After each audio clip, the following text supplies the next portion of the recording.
Here we go. Spawning down on the bottom left, it is MJG in the red. And his opponent spawning up at the top right, it is Young Yakov in the blue. And we're going to do the thing that we always have to do right at the start. Oh, first of all, we'll do this. And then we will increase cursor size, make it a little bit bigger, turn off this, decrease this.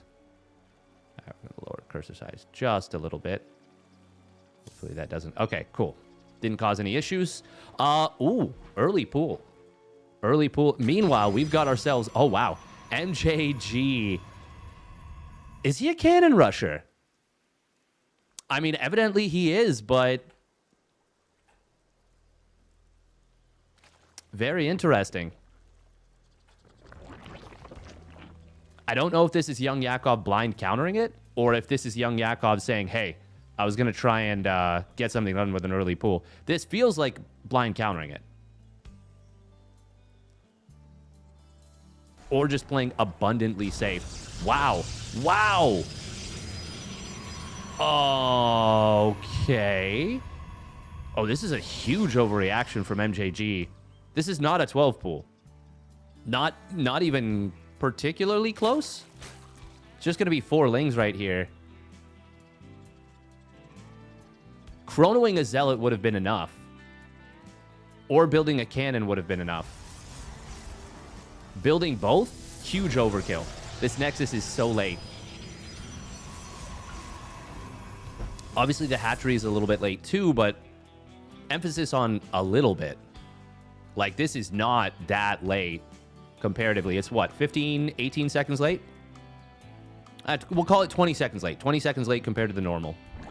Even being generous, you can say like 23, 24. Because the 16 hatch should finish up at around... Oh, does he find this probe? Oh, he does. That's a very good spot right there from Young Yakov. Will he come back home with the lings? Try and clean this up? No, he's just going to use the queen. And he'll get the kill. Yeah, this is really, really bad for MJG. He built a shield battery, too. Oh, man. Once again, I don't want to be too critical of MJG because I don't think their level is comparable to that of Young Yakov. They're going to be going for a quick Stargate and a +1 air weapons. I'm trying to remember. I feel like I do know what MJG's approximate MMR is.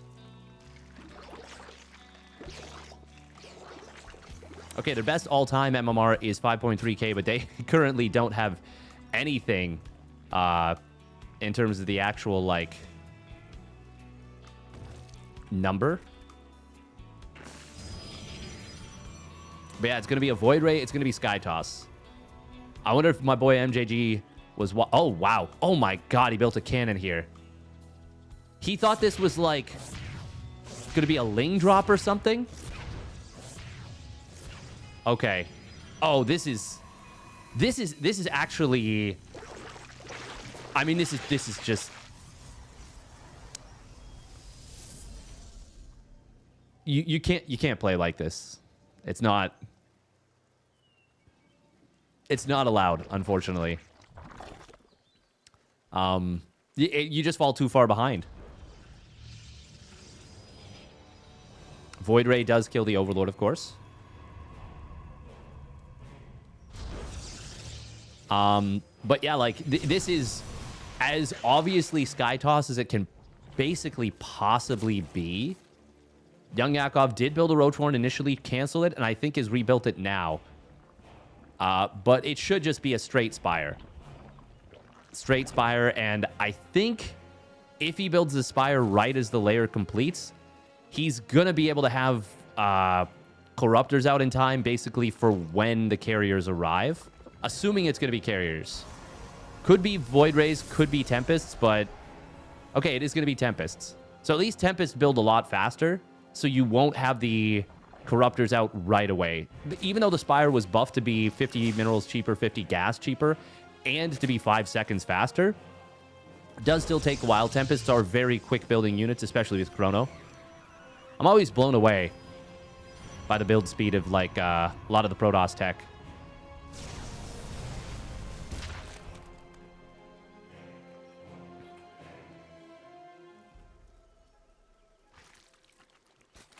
Pretty good creep spread here from Young Yakov. Quite nice. Already up at 69 drones, which is amazingly nice. Nice.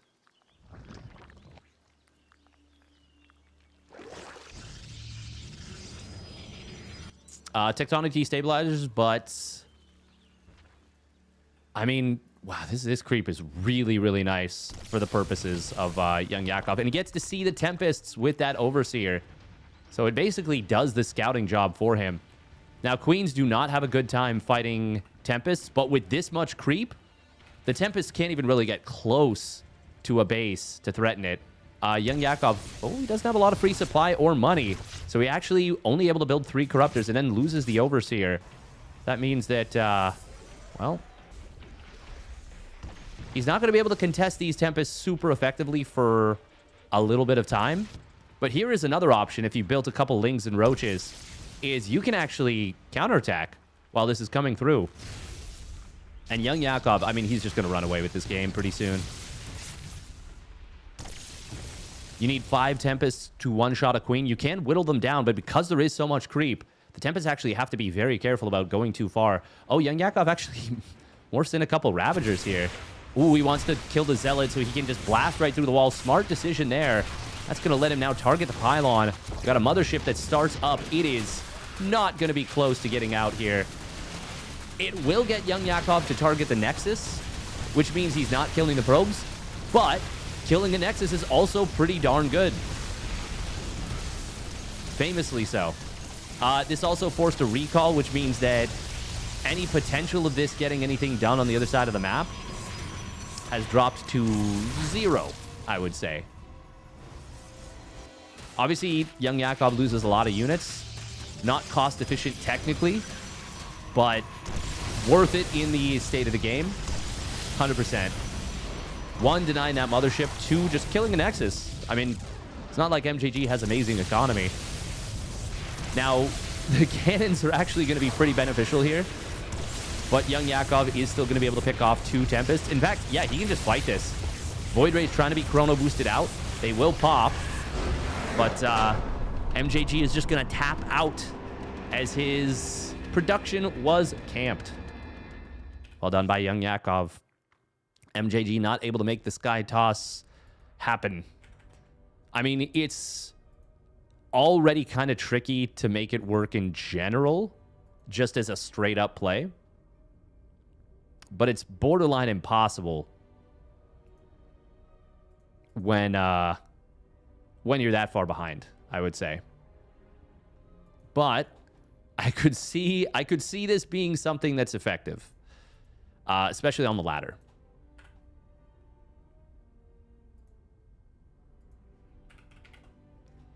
Bum bum bum bum bum bum bum bum bum bum.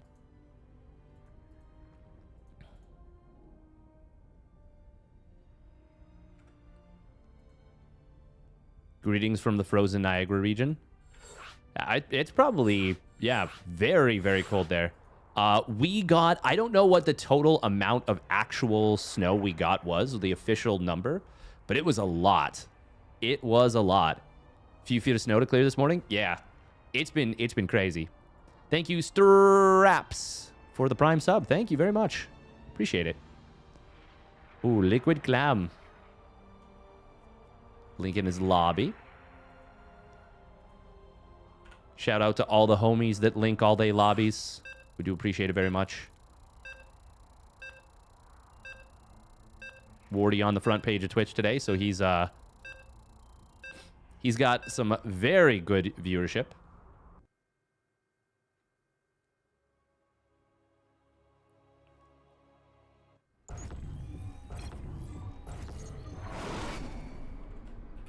All right, let's see. I kind of want to see what happens. Oh, wow, we've got a Chrono Boost right away. Okay, this is going to be a cannon rush for sure. This one, I think he just builds the forge in the main base then. Spawning down on the bottom right, it is MJG. In the red.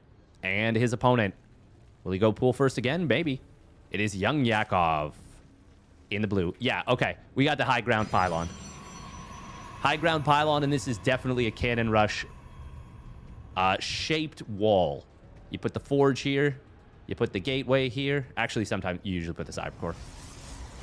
You put your left foot in. You put your right foot out. You take it all about, and you shake them to they dread. You do the horky porky, and you turn yourself around. It's going to be pull first once again. So this is MJG as a cannon rusher. That, honestly, that should have been obvious to me, if I'm being honest. That should have been incredibly obvious right out the gate. Out of the gate. Young Yakov. This is a drone that is trying to take the hatchery. Okay, he will see this. There's the gateway. There's the cannon. It is going to be a full wall. Okay, it's going to be a double gas response. And it's going to be a cancel on the hatch right away. And then you shake before you zip.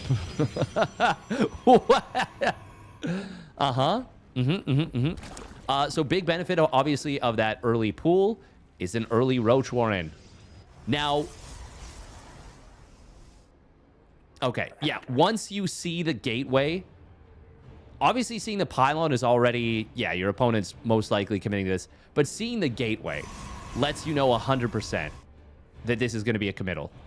Oh, taking the high yield gas. I love this. Oh, I love this. Now, Young Yakov, the thing is, no, it's always going to be high ground with this, right? Always going to be high ground with this. God, the high yield gas is so sick here. And MJG has no idea. Oh, this is so smart. He is going to eventually scout this, but the hatch might... Well, it's not going to be done, surely. Well, actually, it's like the third last base he's checking. It's going to be pretty close. Cybercore just now completes. We're going to need to see some shield batteries come up here. Ravager... Actually, he's going to be able to kill a cannon if he times the vials correctly, like uses them immediately. Oh, that... Oh, wow, interesting. Oh, my God. The shield actually did generate one shield, but it doesn't show. Young Yakov, though, just fires a volley. He knows the drill. One bile, then two biles, then two biles won't actually kill a cannon. It's got to be one biles, two biles plus a volley of attacks. Now, shield batteries have completed, but actually just one so far. So the next set of biles will kill another cannon. And that's actually, that kind of exposes the pylon. Oh, please bile it. Yeah, there you go. Yeah, Probe finds this as the base completes. Young Yakov already has this very, very well in hand. And he starts up a layer. Oh, if he can cancel that one shield battery, that'd be amazing. Because the other two, almost out of juice already. He is only going with the 3 Ravagers. Ooh, he does drop the biles in kind of a funky spot. Not going to be able to cancel this one shield battery. Would have been really, really nice if he had. Oh, God, no. No, Young Yakov, that's a huge blunder. Oh, he loses 2 Ravagers there. Oh, my God, if I had a nickel for every time I've done that. Oh, God, I'd be so independently wealthy. Probes do get, or Probe gets killed. Now, Young Yakov is still in a fine position now, for now. Oh, we actually shade forward. Oh, that's a big mistake. He sees a wiggling Roach Warren, but I don't think he was necessarily paying attention there. MJG, 3 gates. Warp gate done. No Twilight Council yet. Oh, Corrosive Bile on this Warping in Stalker does get dodged.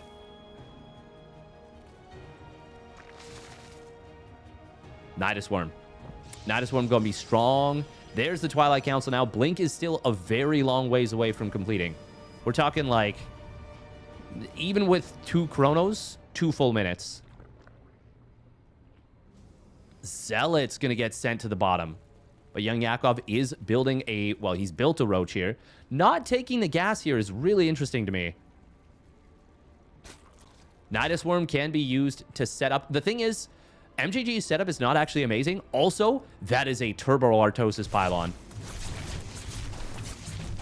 Roach can morph into a Ravager. One drone. Oh, not going to get taken down. Good micro. Excellent micro from Young Yakov right there. Didn't lose anything. Yeah. Fantastic. Fantastic. Now he's got the Nidus Worm over here. And this is a very uncomfortable position for MJG. Man, I really wish Young Yakov took this high-yield gas, especially now with this set of drones that he just popped. He was about to, and then he stopped it. I think that might have been a misclick, actually. Oh, MJG pokes the front. Loses a Stalker for free. That is actually quite expensive. Obviously, losing those Ravagers is super expensive. 100 minerals, 100 gas early. Very interesting response from Young Yakov, by the way. Just the 3 Ravagers to kind of slow this down. And then pretty hard macro for a little bit. The great thing about this, too, is that with the Nidus Worm, he can defend this base if MJG sends everything over there. And it's so far away that it would take a long time to go over there. Corrosive Biles will get this pylon eventually. But, oh, Young Yakov not really paying attention. That's because MJG is attacking at the front. Roach speed has completed. Corrosive Biles will not quite kill this pylon here. It needs 1 more bile. Maybe 2 if he ends up waiting for the shields. It might sound weird, but it's actually a lot to micro in 2 places at once with this. Because you're trying to use your biles on cooldown. Not easy to do. Oh, now we've got MJG moving into the main. He might elect to go for this Nidus Worm. He is going to go for it. This is going to force a straight-up base trade. Oh, no. Yeah. Oh, okay. Young Yakov had enough left in here. He got back in time. Okay. Well, that did force Young Yakov back, but he does have enough to defend the front for the moment and to go across. Commit into the main. Mostly because of the ramp advantage. The high ground advantage, I should say. Oh, this is a bear that MJG does not want to be poking right here. Young Yakov just steps right into the cannon and says, I want to get rid of that high DPS structure. MJG going to try and poke at the front. He does micro back with the blink. Oh, he's going to try and break through here. But Young Yakov pops out just a couple roaches at home. This will force a recall. MJG. Oh, very nice files right there. Does land on one of the Stalkers as a recall. Excellent little move. MJG warping in Zealots is a... I don't think that's the right call. I think he should have just warped in Stalkers. He had the gas for it. But now he is going to get overwhelmed here. Young Yakov playing this out very nicely. Obviously, pretty big misstep with the Ravagers at first. Is very costly. But he still gets it done. No Cyber, you're right. Oh, I didn't even realize. I did not even realize the Cyber Core got killed. Yeah, that is a great point. I was like, why would he warp in Zealots? That makes no sense. Oh, we blinked forward. I didn't notice this at first. I was like, why is he not blinking back those Stalkers? Yeah. He did as he could. Young Yakov, wise decision to just target the core. I think Zerg players really don't like this kind of shenanigan. These kind of shenanigans. This kind of shenanigan. These kind of shenanigans. Ketchup. Catsup. Ketchup. Catsup. All right, it's going to be Christiana versus Young Yakov. It's one of those situations where there's just a lot that can go wrong when trying to defend a cannon rush. There's also a lot that can go wrong when trying to execute a cannon rush. But Young Yakov kind of blind countered that. Hey, welcome King Kai on YouTube. Yeah, there's a lot that can go wrong on both sides. But like, once again, remember that this was kind of a blind counter. Yeah, exactly. Exactly, Hyperbear. Exactly. No, I hate playing against Cannon Rush because it just doesn't feel... MJG is not a Diamond 1 Protoss, but MJG is... I think... I actually don't know what their MMR is right now. because I'm guessing they play on a barcode, but I'm going to assume probably around 5-3, 5-4. Maybe 5-1, 5-2.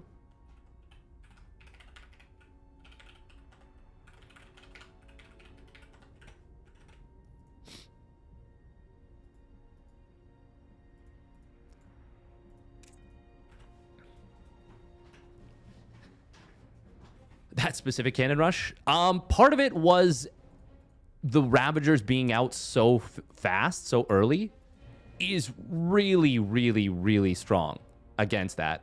Like, it's really strong.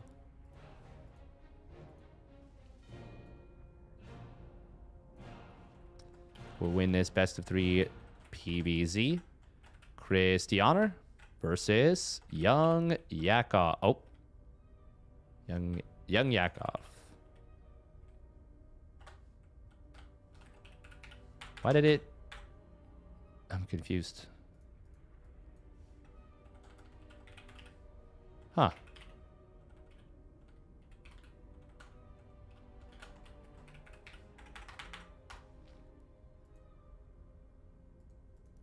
What's the difference between Diamond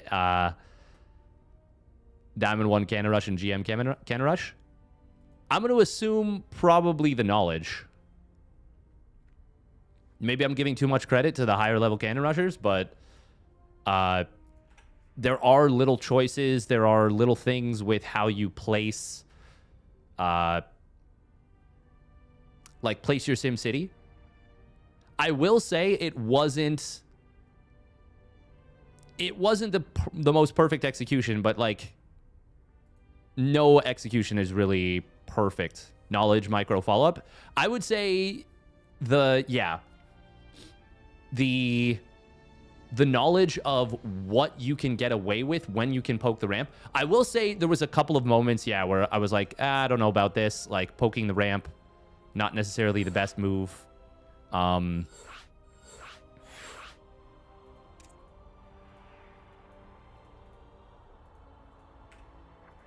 Sorry, poking the ramp, not necessarily the best move. Trying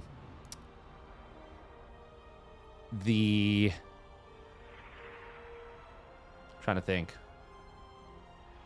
The one blink over the wall. But like knowing what you can get away with in terms of certain timings and whatnot. There is some skill and understanding to it for sure. And I'm saying that, as someone that truly does despise going up against it.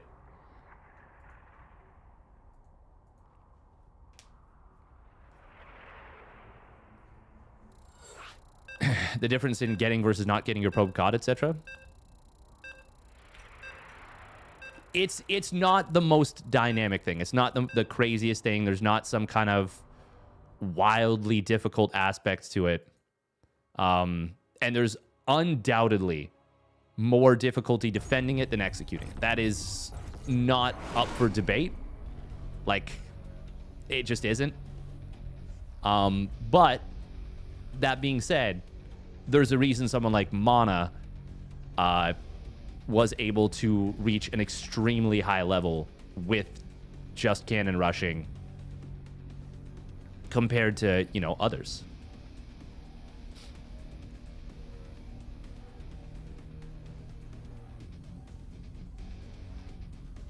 Yeah, exactly. You can do some crazy stuff with cannon rushes.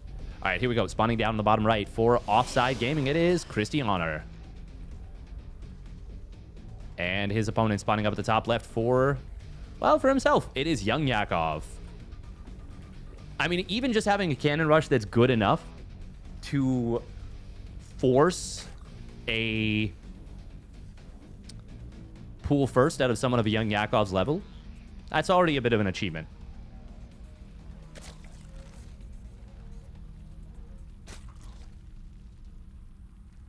I mean, it's not just that, Mango Mosh. I think you know that. There's split-second decisions to be made. The thing is, what makes it in my opinion, the most obnoxious thing is that the Zerg player doesn't get to decide whether it's a cannon rush game or not. The Protoss player does. And there is the burden of defense. That's what makes cannon rushes the most obnoxious. You can't just do a 12 pool and automatically shut down a cannon rush. Now, you can do a 12 pool and be very well set up against a cannon rush in most cases.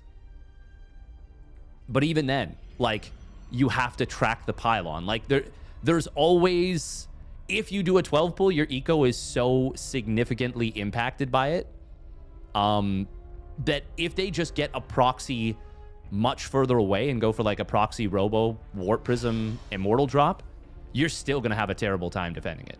And that's why you don't see 12 pool as the defense a lot of the time. You see, like... If it's pool first, it's, yeah, something like a 16 pool or 17 pool or even a 14 pool. It would be a lot better.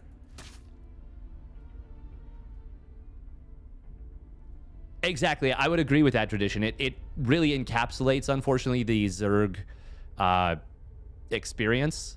And I think that's why people are very frustrated playing Zerg, even on the best patch we've had in a while for Zerg. It still feels pretty bad. You always have to play the opponent's game for a while.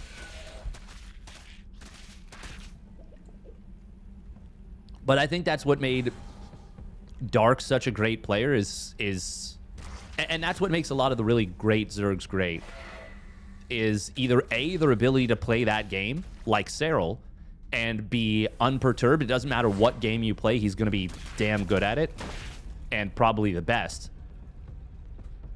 Or, oh, that's a weird placement for the pylon on the third. Huh. Or if it's going to be someone like Dark, who will make the game weird and make you play it on his terms, as opposed to the other way around.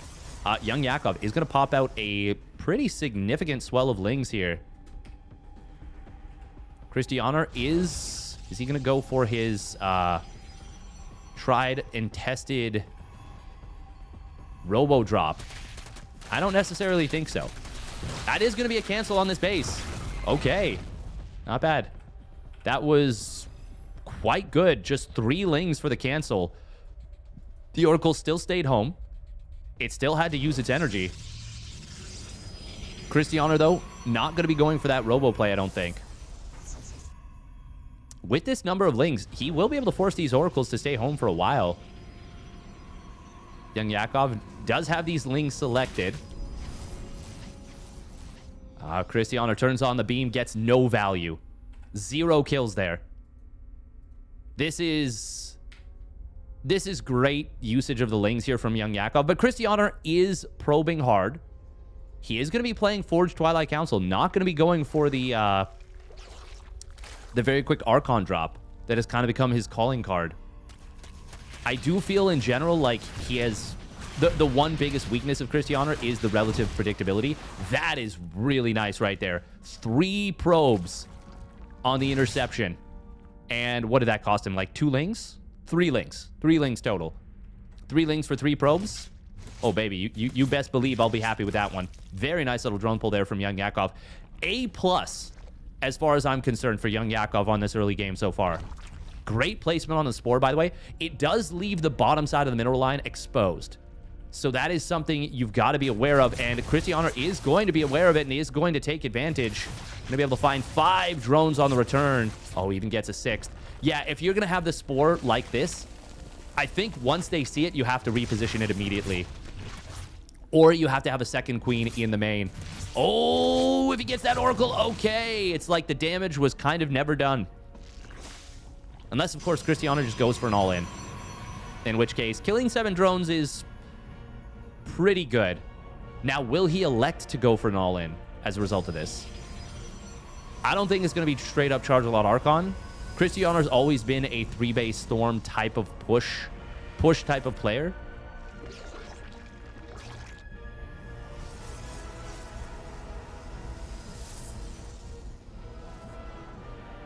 I wouldn't say Dark just is so good at never taking bad fights and always... Sorry, I shouldn't say never taking bad fights. Never taking bad fights without a reason. If he's taking a bad fight, it's to defend a base that he knows he needs to defend. Oh. Oh, that's a lot of damage on that Oracle, but it does ultimately survive. Baneling's going to try and run by at the third. Christianer. No. Well, that's a lot of damage. 10 probes for just 3 Banes. That is extremely good for young Yakov, and he is going into Hydras here. Zealots on the right side. They do have their +1. They do have charge. Young Yakov can just fight these 4 Zealots. This is very small.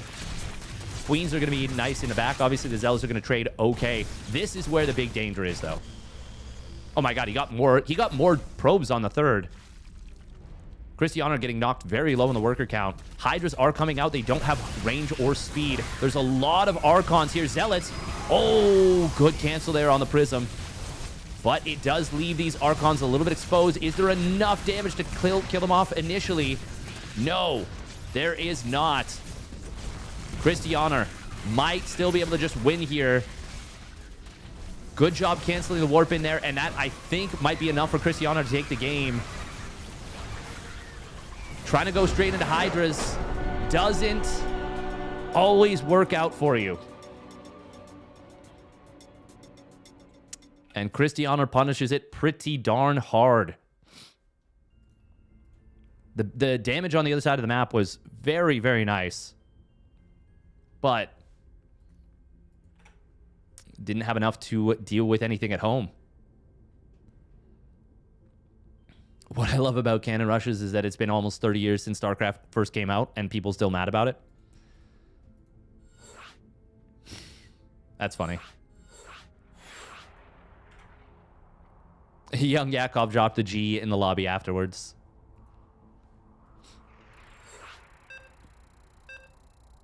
Reminder that the winner of this will go on to almost certainly face... Well, actually, I shouldn't say almost certainly. To likely face ByuN. I don't want to doubt my boy Seb. You never know. Seb could always cook something. Nicorect did 2-0 Skillless, by the way. So he is now facing off against ShoWTimE in the upper bracket round of 8. Clem did beat Alex after Alex 2-0'd Indy. Nice job from Alex there. He's been looking really strong. Yeah, those Archon pushes, those Charge Lot Archon pushes, they are really, really difficult to deal with. If you're going to go Ling Bane, you need to have those Banes ready to go for these Zealots. It was a nice little bait from Christianer. But if young Yakov could have found a way...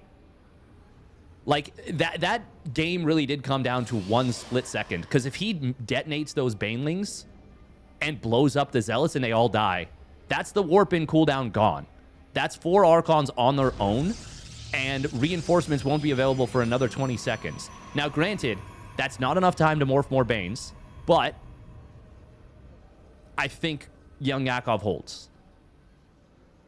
If those Banelings are able to kill. So Christianer does get the clutch unsiege on the Warp Prism, the clutch cancel on that warp in, able to warp in again shortly thereafter, and that breaks that immediately broke the Zerg. All right, here we go. Spawning up the top left for offside game. It is Christianer in the blue. And his opponent spawning down on the bottom right. It is young Yakov in the red. Nicorect ShoWTimE rematch again. Did they play today in the Wardy Cup?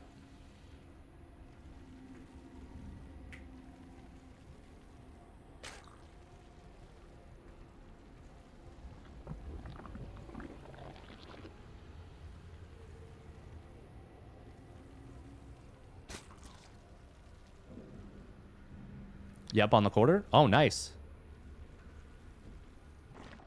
History doesn't repeat itself, but it does rhyme. And then it repeats itself.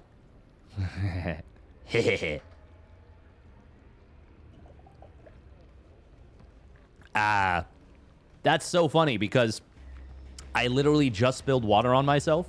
And like two weeks ago, I spilled my coffee. And then what did I spilled my water and then my coffee. Like I spilled one into the other.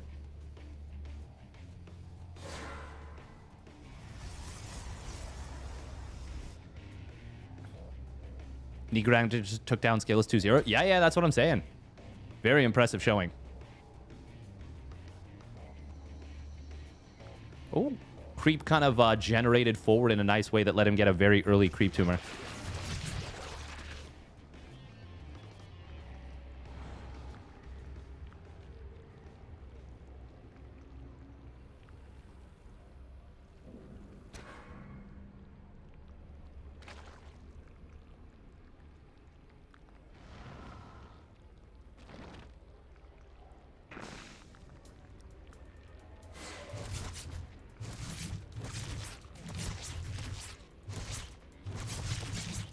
Oh, Adept. Will shade back. Sorry, just answering a message on phone. Good job from Young Yakov so far. Has a strong setup defensively.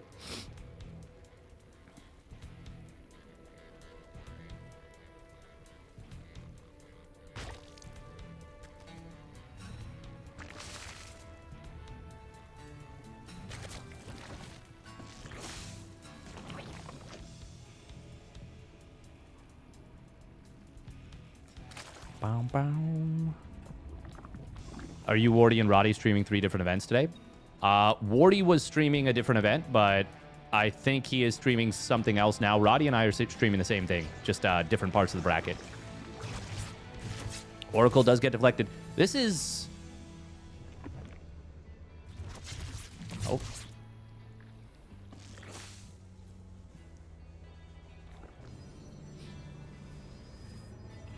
Story of a girl. Forge and Twilight Council once again getting started up here. Okay, this time we've got the Roach Warren from Young Yakov. So he's going to respect this. The thing is, yeah, you kind of have to... You kind of have to respect this a little bit. Oh, 3 Adepts on the right side. Lings are... going to get over here on the right. Young Yakov is going to lose quite a few drones, though. 5 drones going down. Meanwhile, though, the Oracles did get deflected. They took a decent bit of damage. 5 drones for 3 Adepts. Normally, I'd say that's very good for the Protoss, but this isn't the earliest damage. And he didn't kill a single Ling, I don't think, there. Oh, that Zealot not quite tucked into the wall. He does turn around, though, and skedaddles. Oh, Young Yakov going to get a 3rd probe. Can he get a 4th? No, he's going to back away. Oracle's turned on their pulsar beams. This time, Christianer's got a lot more Oracle energy. He didn't have to turn it on, turn it off, turn it on, turn it off, like he did so much in the previous game. Spire. Ooh, Sneaky Muta. Sneaky Muta. That can be a good way to play against Charge a Lot Archon while you're using Roaches defensively. I know it sounds a little bit weird. Archons just absolutely Shrek mutas, but sneaking out, let's say, 6, 7, 8 mutas in the mid-game can be a very strong play. Hydraless Den does get popped down underneath the Oracles. If I'm looking at that as young as Christianer, I'm so suspicious of this Hydra Den. So suspicious. 2 drones do get picked off, but obviously Young Yakov is going to pump some more. I do like this creep spread, just getting dropped here. Kind of nice. Kind of quite nice. Good creep spread overall from Young Yakov so far.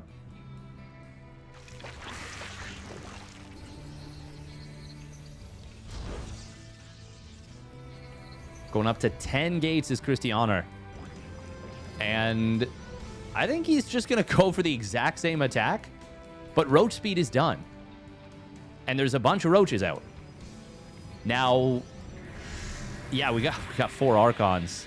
This is a strong-looking push.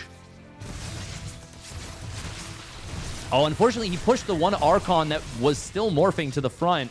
It takes a ton of damage for free and then goes down. Why sus? Oh, because it's right underneath your opponent's stuff. Oh, nice little body block here on the Queen in the main.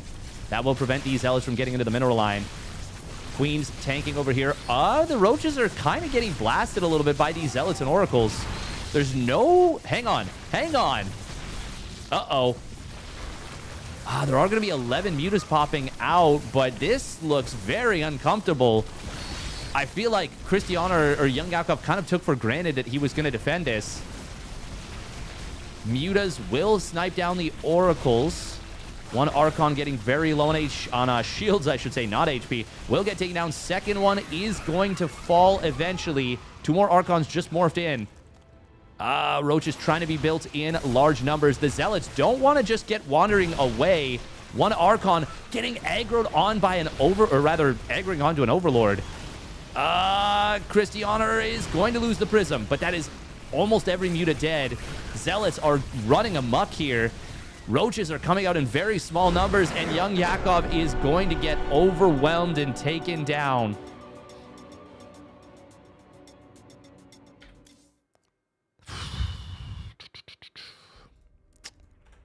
That's a tough one. That is a tough one for sure. Just little slight differences. And that's a huge lead for Young Yakov in game number 2. Cristiano, though, says, nope, we going for it.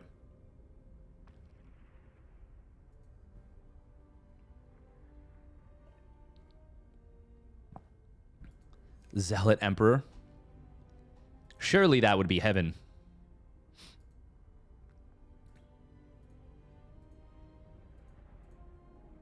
All right, and that knocks the last Zerg out of the top of the bracket.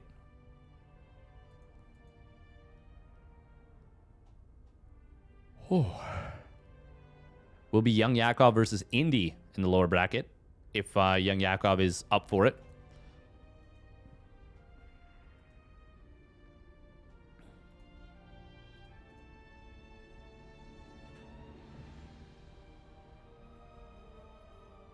Solar made Muta's work versus Phoenix Storm. It was very impressive. Solar's always been really good at that kind of thing.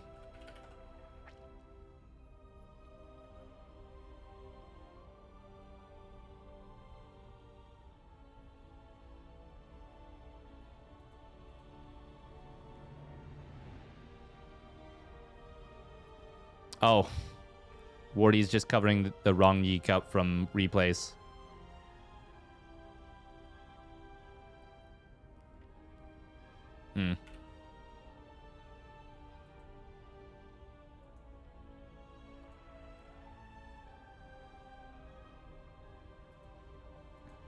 Honestly, it's not just the micro, it's the ability to macro. Macroing mutas is a highly APM intensive setup. Highly APM intensive. All right, we're going to run 2 minutes of ads. 2 minutes of ads real quick. And we will get into... What do we think? ShoWTimE Necroact is already going.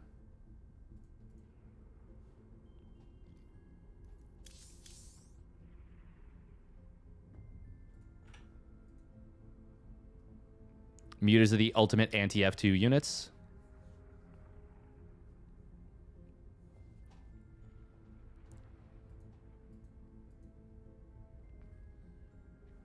Sounds like wrong E-Cup. That's kind of funny.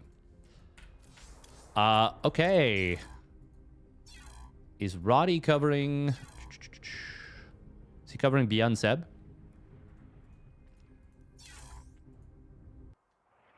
Also, if you do want to see the Monday Night Weeklies continue, would be...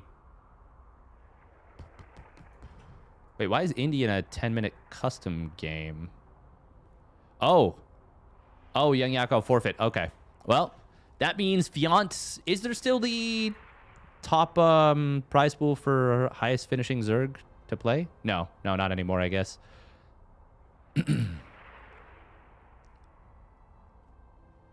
But that means Fiant is the last Zerg standing.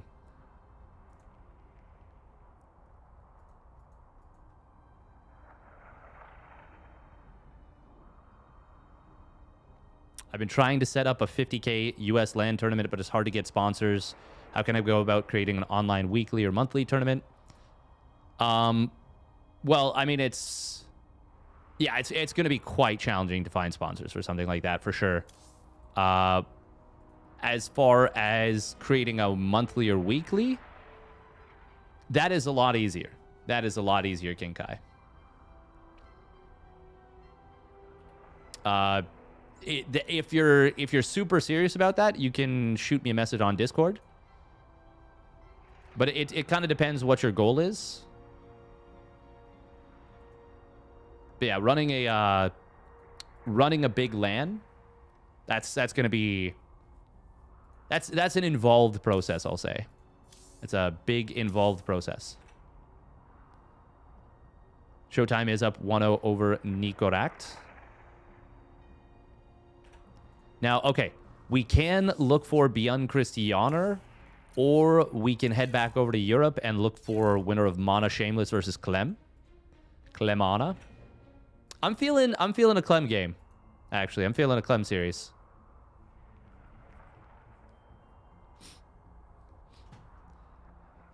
Oh, man.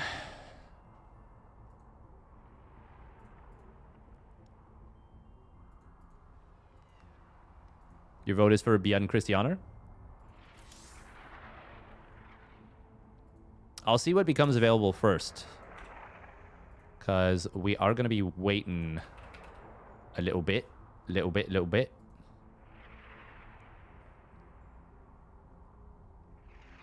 Oh, Indy's covering Geralt versus Percival. Percival is up 1-0. But it looks like Geralt is going to take game number 2. So we could get into Geralt Percival game 3. Can you be on both servers at once? I cannot. That is not possible.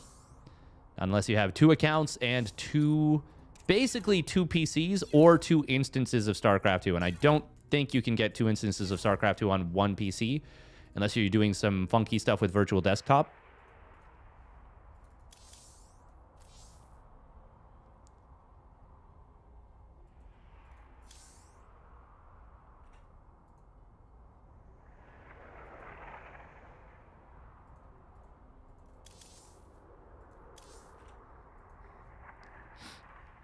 Virtual desktop is an interesting idea, actually.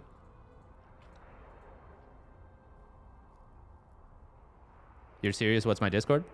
Well, I definitely can't help you with like setting up a LAN. I will tell you that. But setting up a weekly is a much smaller, relatively easy task.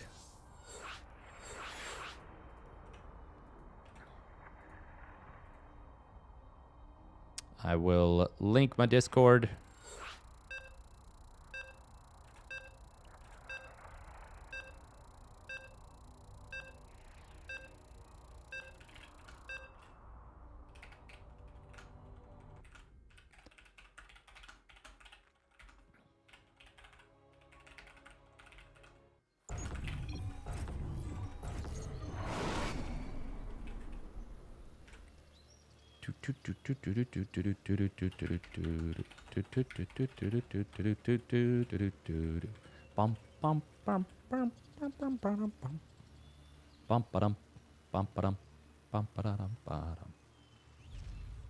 Winner of this will play MaxPax, by the way.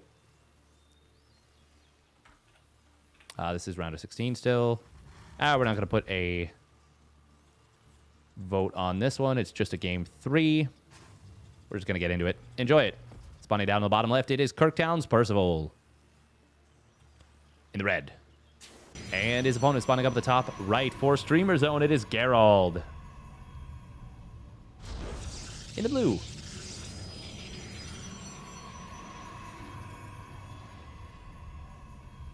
All right, all right, all right.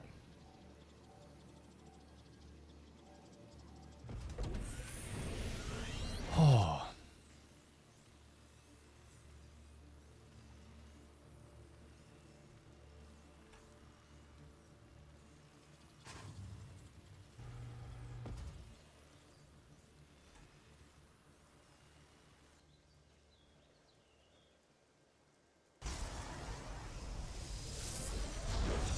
Geralt, of course, one of the... I would say one of the...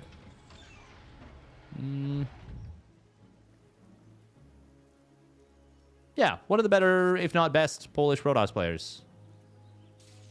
Just one of the best Polish players in general. Oh. Trying to block the command center here. Gets a couple seconds. Forces it to be placed out of position, interestingly. I don't know how necessary it was to actually put it out of position there. It was already delayed about 4 or 5 seconds. Yeah, call it 5 seconds already. That's really good. That is really good.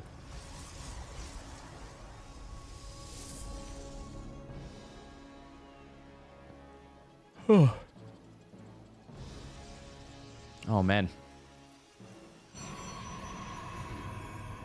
Pretty cold down here. In the basement. Oh, unfortunately, the Adept shading out just as the Reaper gets here. But, nice little Sim City. Allows for some easy-peasy probe micro to keep that probe alive. Oh, that's kind of cute. He sends it down to the natural where there's a shield battery. That is actually really cute. I like that a lot from Geralt. Oh, unfortunately, he did pull a probe off gas to build that Twilight Council. Didn't replace it.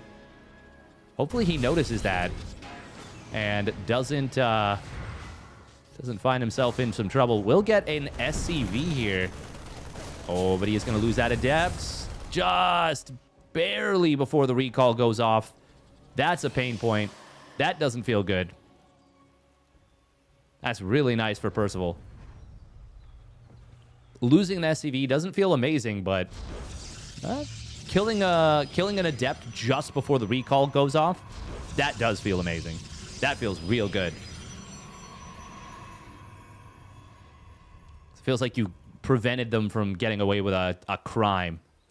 They're like, oh, you weren't supposed to do that. What you did was not allowed. And then you actually just don't allow it. 3 racks before Starport, 3 racks factory, but it is going to be that Starport coming down. This is going to be the... Well, not exactly the ByuN build. But it will be a... Let me get a bunch of bio units out very quickly. I like to think of it as a kind of a smorgasbord of stim combat shields, bio by the 6-minute mark, 2 medevacs out. You kind of forgo harassment with, let's say, an early mine drop or banshees or something like that. And you're onto the map very early. With just a bunch of bio. It's very strong. Very strong. But not as strong as it used to be, with hallucination scouts being much more common. And Geralt sees what this is. He's already got Blink done. I mean, also, Protoss players, I think, have just gotten, in general, a lot better across the board. Combat shields will be just a little bit late for this, but it's going to basically finish up as the medevacs are popping. Unfortunately, it could have been done right now, and that would have helped a lot with the survivability of these Marines. Geralt with some good Blink micro. We'll be able to pick off some of these units. Gets a nice little pot shot there. Yeah, just the value of this play. With the small picks. Very, very nice. Oh, interesting. Geralt doesn't see the units continue to push out at the front. And so he says, you must be doing a drop to the side. Interestingly, we've got Percival with an, I'm going to surround your Stalker army. Both of them making little moves here. It will be Percival who ends up getting a Stalker kill out of it. But very neat little kind of move and counter move from both players that were kind of independent of one another, but just how they interacted. Okay, Percival's going for it. He's pulling the boys. He's casting StarCraft 2 Legacy of the Void. Has this ever happened before? For the first time in esports history. Charge is done. There's a lot of charge lots here. Guardian Shield just now available. That could be huge. Oh, but the sentry gets caught immediately. It doesn't get targeted down right away. There it is. SCVs not actually doing the greatest job of tanking. Now they will kind of start to do a little bit of a better job. But there's a lot of zealots here. Percival, I don't know that he's got the numbers. We got probes being pulled to try and keep this alive. Marines are mowing down these zealots, but they don't have +1 weapons. Probes surrounding on the back line. Is that going to be enough? I don't know. I think Geralt...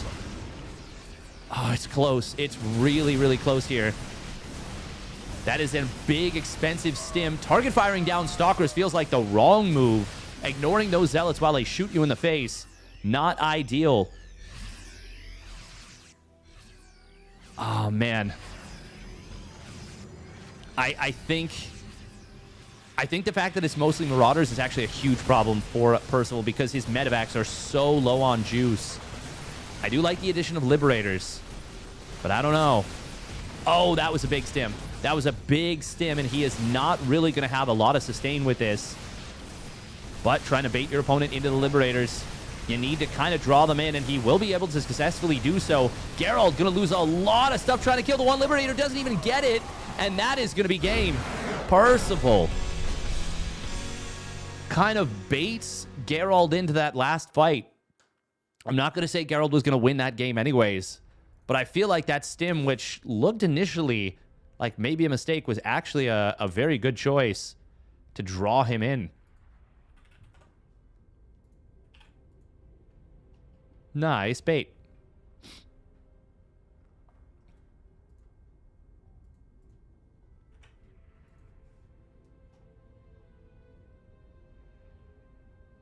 Pig says, all right, at the beginning of all of his videos, I think.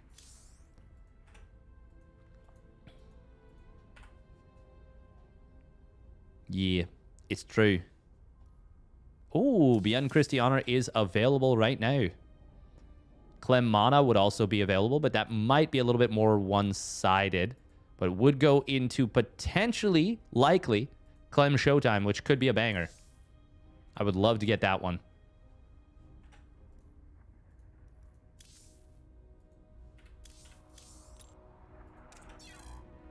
Not sure what Roddy's going to be covering.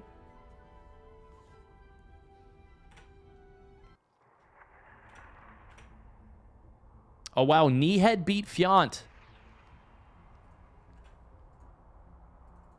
Really? Kneehead's Protoss beat Fiant.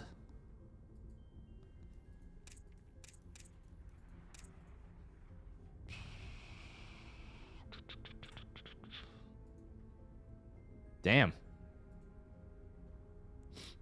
Also, welcome, Bane Supper. Welcome, welcome.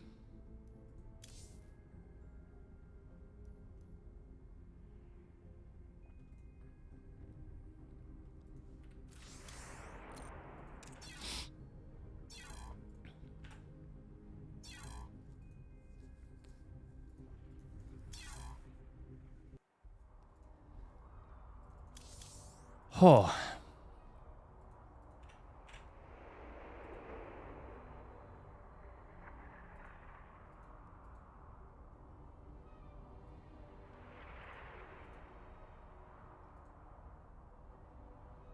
Try not to focus too much on it, but viewership today, well, Wardy is definitely monopolizing the viewership pretty hard.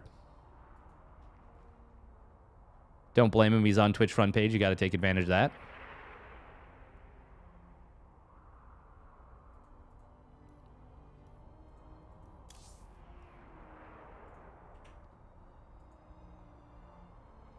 Don't mind me. I'm just here to hit on the babes. Nice. Yeah, you can... Everybody can have their preferences. It's all good. It's all good. Ha. It's a good point. Good point, Cat. Okay. No, more just feels bad because I'm like... I'm feeling... I am sick right now. I am sick.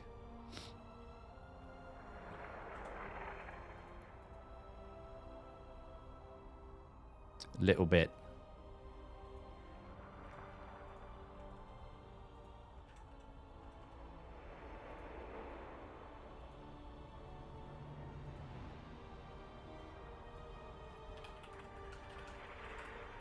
All right, yeah, we'll do ByuN versus Christiana.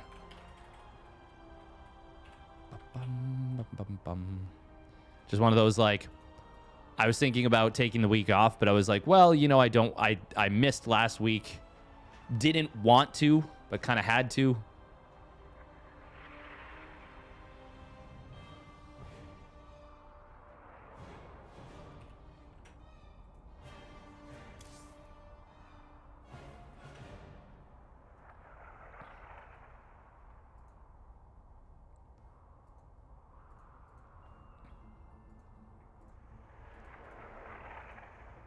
We'll win this best of 3 TVP.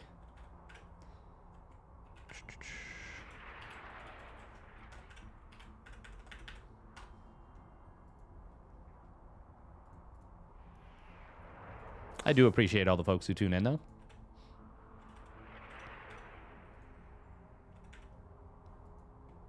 All right, we're just gonna...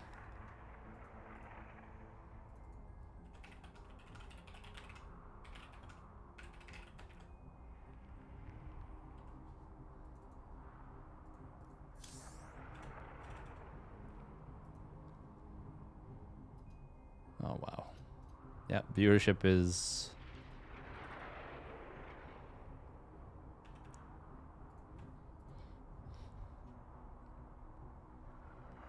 It's fine.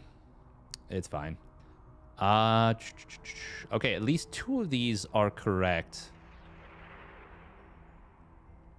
Likely the A is correct. Likely the S is correct. Probably not the T, because it would have to be a lie here and here.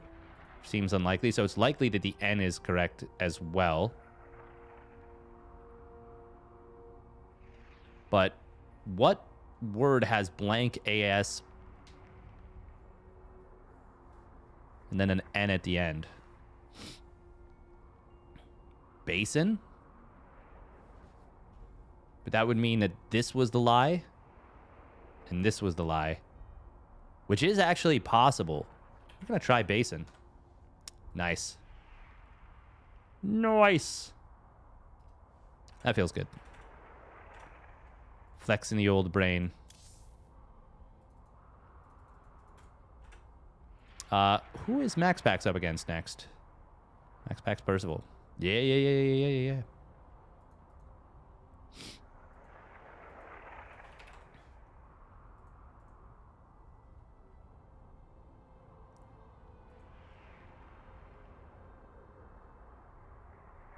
Mana and Clem are in game 1 of their series.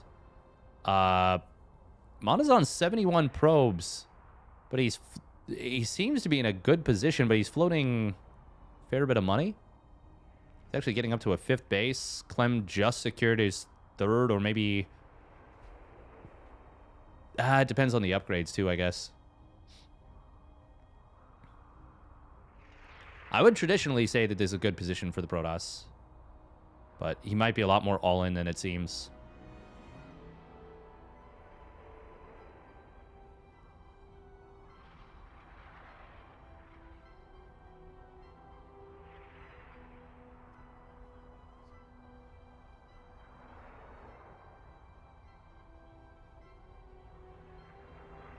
Oh, he's super all-in. He's got no upgrades on the way at all.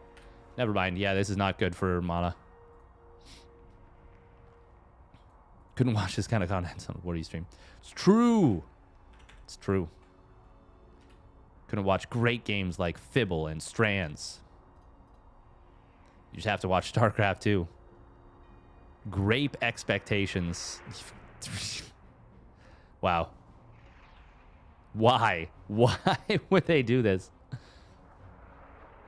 I don't know any kind of grapes. Green? I know about green grapes. I'm seeing dry. It's making me think of wine.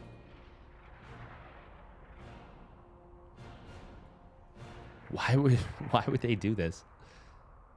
Is it going to be like Bellecchio or something? It's the best Dickens novel. Grape expectations.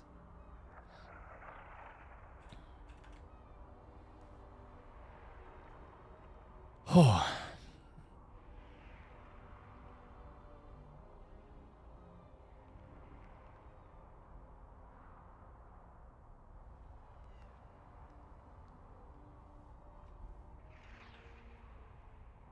silent. Maybe Concord's in there. Maybe. It doesn't look like it. There's only 2 C's, and they don't connect up to an O. Well, this one does, but nothing beyond it.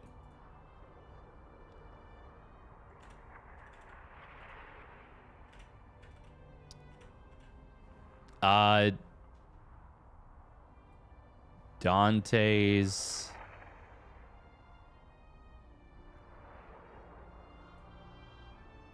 in Felanerbo. Shiraz? Shiraz is a type of wine, no? But that would make sense. Yep. Okay.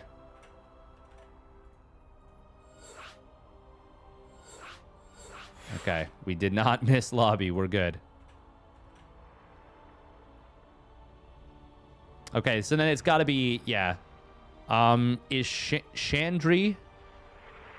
Chardonnay. Chardonnay. Okay. Yeah, it's just wines. I don't know any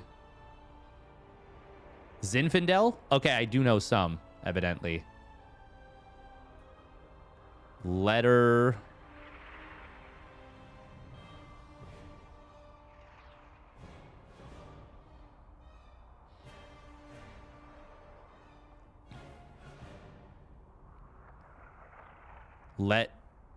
Is it going to be like let them breathe?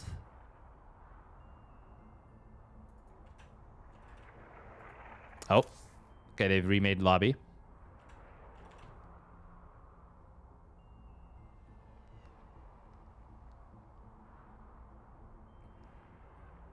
Is BR...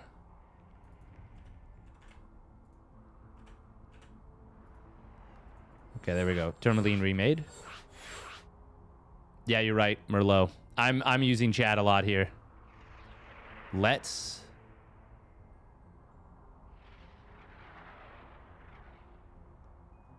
to... What?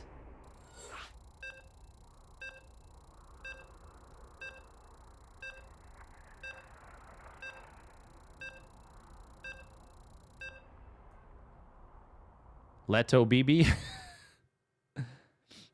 Bottle. Oh my god. Bottle. Yeah, you're right. No. Something bottle. It's gotta be. Oh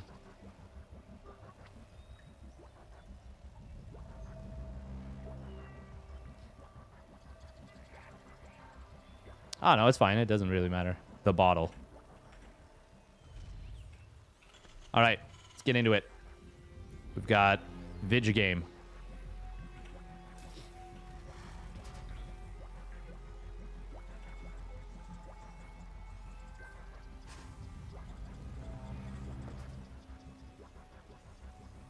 Buy the bottle. Ah, you're right about that. This is just a New York Times Strands.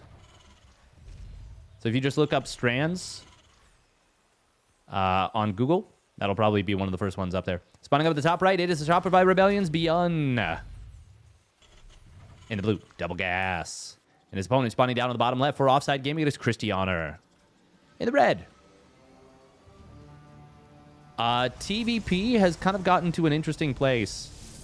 I have heard a lot of people say, I don't like playing TVP right now. On both sides. On both sides.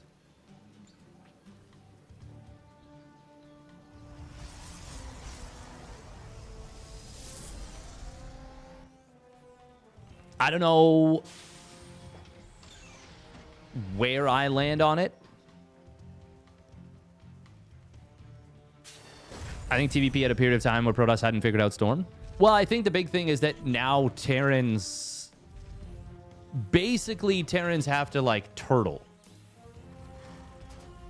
And if you can get up to 4 bases, get your 2-2 done, and the Protoss hasn't run away with the game by that point, I feel like the game shifts very hard into the favor of Terran. Kind of actually similar to how TVZ used to work.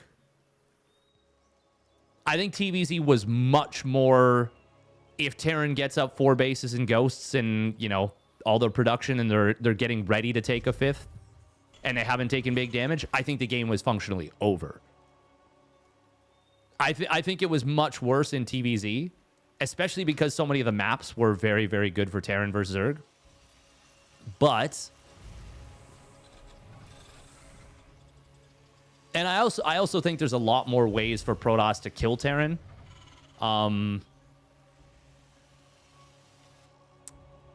Now than there was for Zerg to kill Terran before.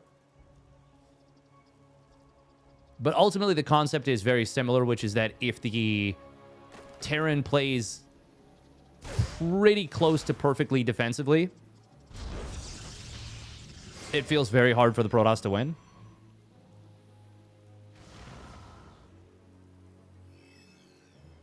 Well, the thing is, I think once you've secured a 4th properly, it depends on the map a lot, but usually you're able to secure a 5th as a result. Like, usually the Protoss, unless they've taken... That's why I say unless they've run away with the game. And that's why I'm saying it's different from TVZ.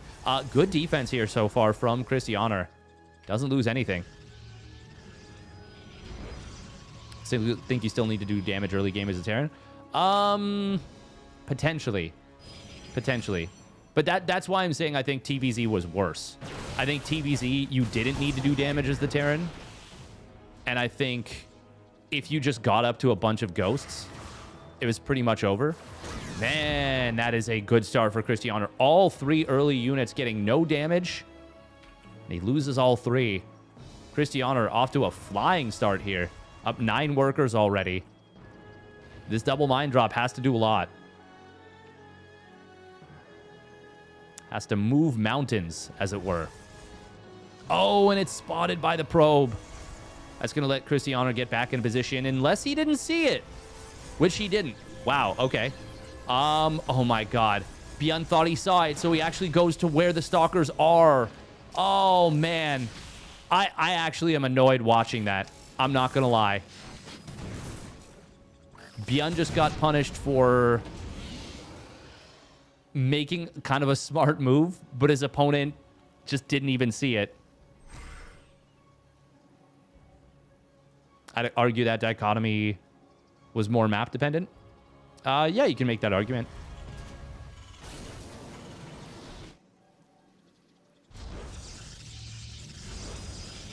But I feel like most maps were just good for Terran. Actually, the map pool where Clem won the World Championship was one of the best Terran map pools in TVZ specifically that we've ever had, to be frank. Definitely in Legacy of the Void. But it was insanely good for Terran. Like, it was nutty. It was as good for Terran as the previous patch was for Protoss in PvT. It's just that in many cases, you had to get up to ghosts for it to kick in. So there was more opportunity for mistakes. In the previous patch, Protoss just... Nice job, by the way, by ByuN right there. Snipes down 3 probes with a cheeky little mine drop sneak. With TVP on the previous patch, you literally just had to get up to 2 base storm. And that was it.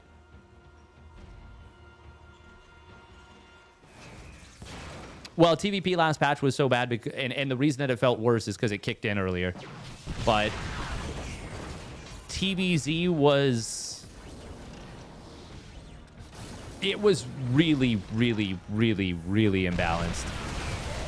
It was just a much longer period of time.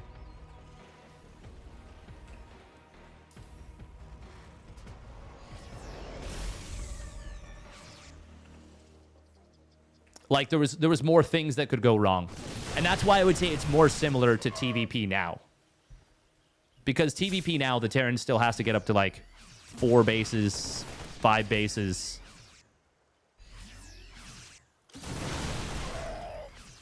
We're going to see some nice cutting here from Christianer. Yeah, exactly, Kenny Tennyson. It was bad. It was really bad. This is such a good exercise in discipline.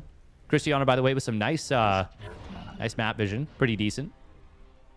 Sees, of course, the third CC. No wall at the front for ByuN is going to make it difficult to deal with Zealot run-bys. He does have a really nice SimCity in the main, actually. But that doesn't guarantee you're just going to have an easy time. Colossus already out. Extended the Relance. Not started. No, pardon me. Sneeze. That's a big problem for Cristiano. Big problem. Oh. Well, this is creating a bad choke around his natural, around his own ramp.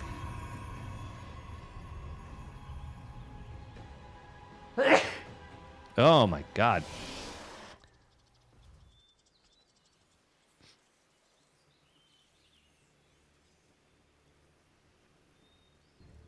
You think TVP is currently probably more Protoss favored than TVZ was Terran favored on that map pool? That's an insane take.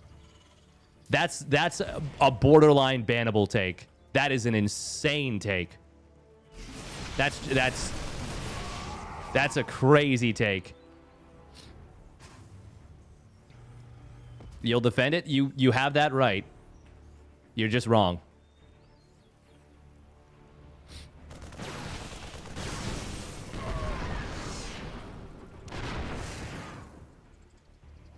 That's just patently wrong. I do think TVP is still probably a little bit Protoss favored, but I think it's much more complex than that, because I think it really depends on the game state. It depends on a lot of different things. But no, that's just not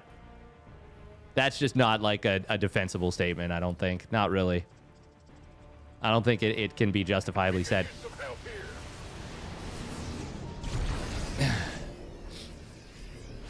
Specifically because the onus is on the Protoss. Oh, wow. Wow, that was a perfect, like, disengage, re-engage there from ByuN. Oh, flanking disruptor is actually just a misrallied disruptor. And it is going to turn into a free disruptor. I like the spotting factory over here.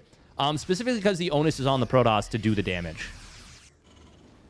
Like, the Terran's the one that if they defend correctly... Oh, Widowmine drop. Oh. I swear that didn't get 3 probes, but it says that it did. Interesting. We're going to see an engagement in the middle of the map. Both players fighting before their next set of upgrades. Vikings will get a really nice position here, and they're going to be able to take down all the Colossi. Cristiano, oh, tries to fire the disruptors too close. ByuN gets a really nice pickoff on those. Outstanding engagement for ByuN, I would say.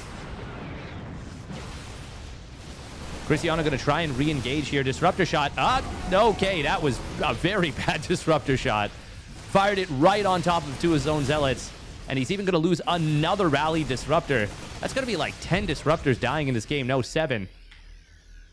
7, but like 3 of them have died to miss rally. ByuN, I do think he needs a few more medevacs. Okay, 2 more do show up. Oh, 3 more, in fact. He is on double starport. Which obviously is going to be really strong. Ooh, this is tough. His tanks are well set up, but there's no defense for them. So this is going to be a bit of a ring around the rosy. Prism will get exposed and will get taken out. How many SCVs go down? It's not actually going to be that many. A lot of them get hit very hard by the Zealots, but very few of them die. Like, maybe 1. Widowmine from earlier does get taken down. This, I would... I'm not sure who I like this better for. Losing those tanks is actually pretty unfortunate for Cristiano. Nice little segment off to the right side from ByuN. That will spot this little Zealot run by and pick it off very efficiently. Yeah, I'm actually not sure who I like that better for. Oh, the accidental Reaper. The oopsie. Not the biggest of deals, but obviously not ideal either. +2 weapons will complete for ByuN, and that will bring the upgrades to equal. He has nearly remaxed. He does have ghosts being added in. Cristiano is not exactly a stormy boy in this matchup. But ghosts are just really good units. They're super, super tanky now versus Protoss particularly. This is so great for ByuN. Cristiano doesn't have the 6 or 7 base economy that can sometimes cause this matchup to be, well, just very, very difficult for Terran. So that was his 5th base. Now it is 4 base to 4. ByuN's going to finish up +1 ship weapons, +2 armor is nearly done. Just 20 seconds away. Engagement in the middle of the map, though. Ooh, ByuN. He will be able to kite back. He's got a lot of medevac healing. No Vikings in the sky, though. Uh-oh. Uh-oh, this could be very scary. There's 3 Colossus here. They do have their extended thermal lance now. The armor not quite done. Disruptor shot does connect. Is this going to be enough for Cristiano to grind through this one Colossus? Oh my god, it's staying alive. One Viking would have taken it out. But it does look like Cristiano is going to break through. The swap back into Colossus. Caught ByuN off guard, unprepared. And that might just be it. Being caught without knowing that your opponent goes back into Colossus in a situation like this. Sometimes that's all it takes.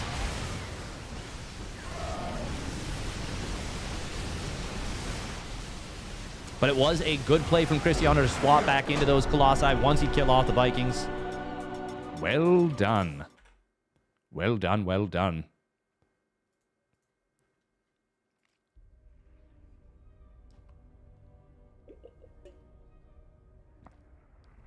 For 6.5k and below, I think my statement is inarguably correct based on the stats. I don't know that I would say 6.5k and below. That's like, first of all, a very specific threshold. But I don't know that I would agree anyways.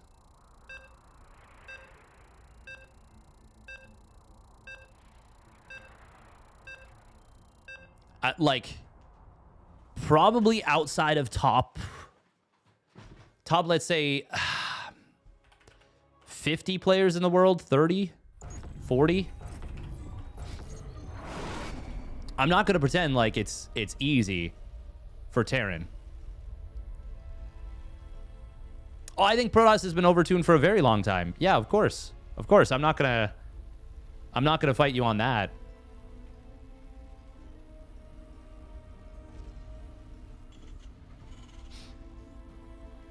I think Protoss has been very strong. I think the Zealot is an insanely powerful unit. And it's crazy to me that there are people out there that think that it's a weak unit. That is insane to me. The Zealot is so strong. The Zealot is a ludicrously strong unit. I don't agree with almost anything Destiny says, except that when he called them mini Ultralisks from Brood War. That is the most factually correct statement Destiny's ever made in his life. All right, here we go. Spawning down on the bottom right. It's Shopify ByuN. And his opponent spawning up at the top left with a nice switch back into Colossus. It is Offside Gaming's Cristiano in the red.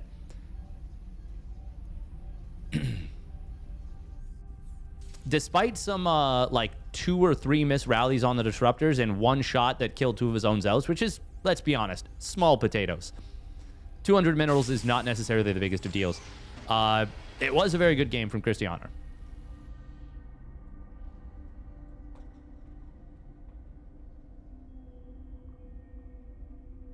Up to a certain threshold, but like that opens up a very different question of like, where do we balance the game? You know, do we balance it for just below the top level? Do we balance it for the top level? Do we balance it for everyone? Personally, I'd love a situation where the game was balanced for everyone. But regardless, in an asymmetrical game, you're going to find places where certain things are too strong. Literally making mass Thor and A-moving them across the map is too strong at, let's say, like gold level, plat level. Mech is too strong at 5k versus Zerg. Like, there are tons of things that are too strong at certain levels. But it comes down to how, like, you can't solve every problem. There's 2 arguments, not 1. Yeah, for sure. Well, I mean, the big statement that I said was crazy on your part. was saying that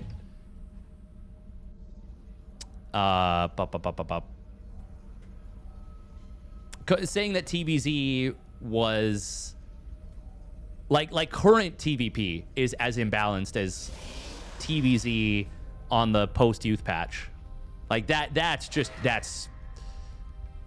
a level of academic dishonesty that we can't allow in this stream. There's enough lying in the world. We don't have to get political, but you know what I'm talking about. There's enough dismissal of the truth that I can't allow that in this stream. Not to that degree.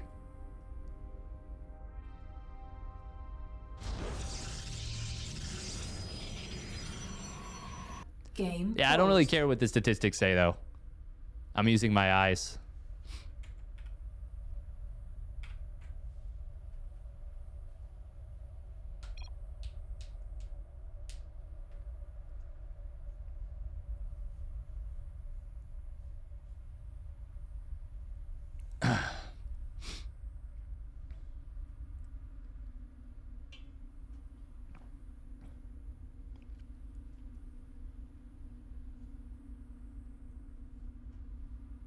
Which one was the post-youth patch?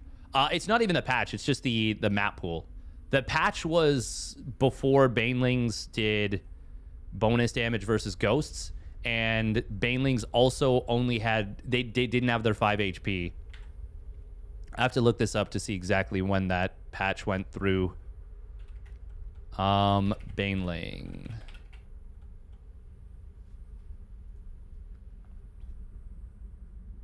We'll show the patches on...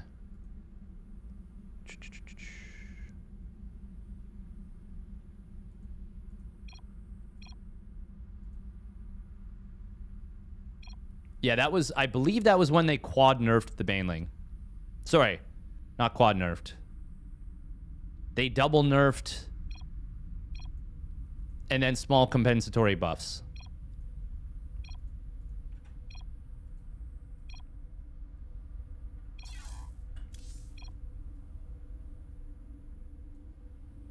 Watching the Protoss player count is something else. I'm sorry. I couldn't resist. I couldn't resist. It's too easy.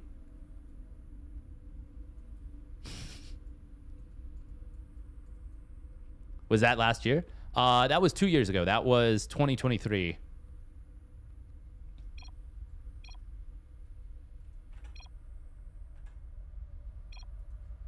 EWC... Or was it? No, it was EWC 2024. What am I saying? 2024.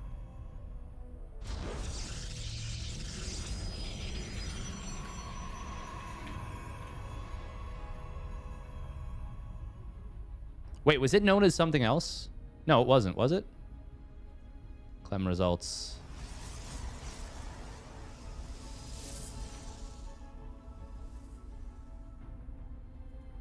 EWC 2024.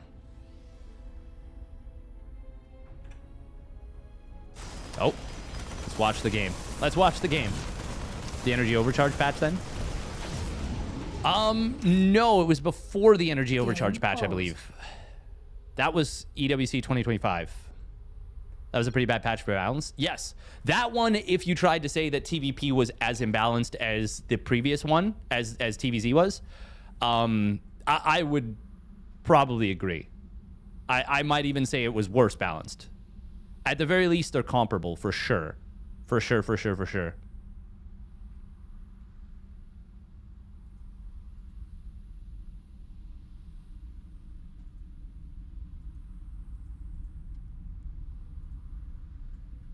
But this was beginning of 2024. I'm trying to see if it shows what the patch number was that this game was played on. Patch 5.0.13. Okay, yeah, I believe that was after the Baneling was nerfed before... Yeah. So it was... Oh, man, it was pretty bad. It was pretty bad.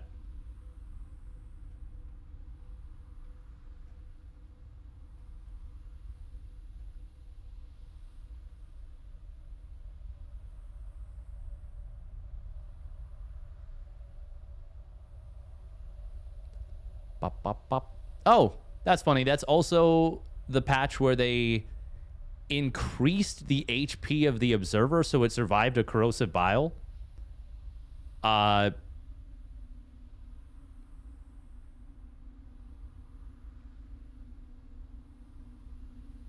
Damn, that's really funny.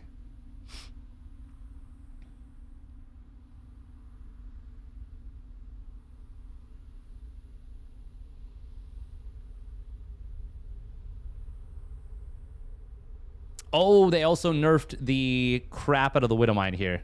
Yeah. Yeah, that one they nerfed the crap out of the Widowmine. Invisibility while reloading now requires Drilling Claw upgrades instead of a constructed armory.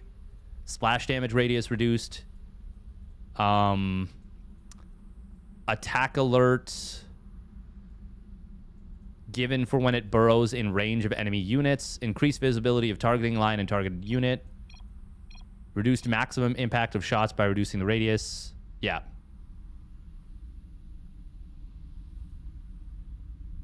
Hey, welcome, Scandy Kane. I think the only one that I maybe disagree with was the attack alert. But I will say Widowmine drops were really strong. But I think in general, Widowmines, like, now they're insanely powerful because of the massive buff to Drilling Claws. Like, Drilling Claws has been buffed big time. Nice little drop here, by the way, from ByuN. Getting a little bit of damage. Keeping the threat. Oh, gotta be careful, though. Oh. He does kind of juke Christiana a little bit, though. Okay. Oh, those poor Marines. They're getting left in the lurch. Oh, the medevac does survive. Wow. Cannot believe that medevac lives. Does it actually live, though? Stalkers are hunting. Oh, thank you, Pashka TLT, for the dono. Appreciate it. I don't think the juice... I think the juice was not worth the squeeze with that one. I don't know. I think part of why TVZ was in a crazy... I'm trying to remember the actual games. But I do feel like even though Clem played better than Cyril in that finals, I don't think he played enough better to where it felt like at no point during any game did Cyril have a chance. It didn't feel like there was 0 points during the game that the series that they played where Cyril should have 0 chance of winning. And it felt like Cyril had 0 chance of winning at any point during any of those games. That's what it legitimately felt like. Big miss rally from Christiana right here. Loses an Immortal. That is very unfortunate. There was no concussive shell, stim, or combat shields. Not that combat shields makes a difference. It's just the concussive shells and stim. So that Immortal really, really unfortunate.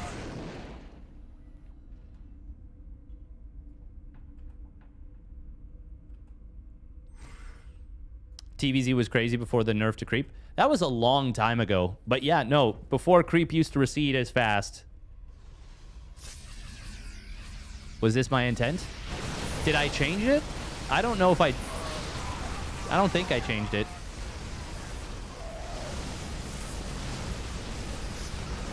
I'm not too sure. I'll have to take a look at that Pashka DLT. Oh, nice snipe on the Colossus. Marines, though, do get melted. There is a tank in the back. Will it be enough?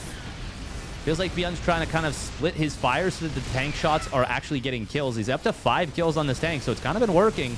Charge not quite done. ByuN is cooking. Oh, he's cooking with gas. Christiana losing that Immortal definitely started a little bit of a stumble.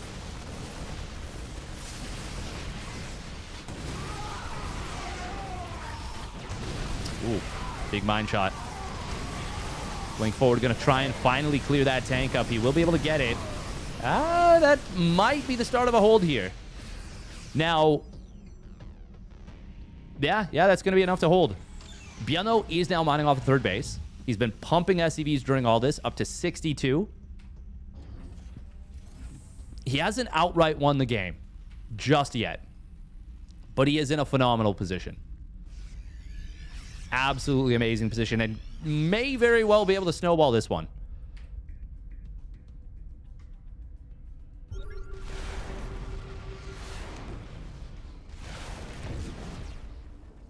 Is it just me, or are the visual explosions of the Observer with that, like, red pop, are they more fantastical today?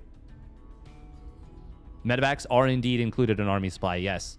So they do inflate the Terran army supply. So right now there's 10 supply in Medevacs. Auto turret? Ah, yeah.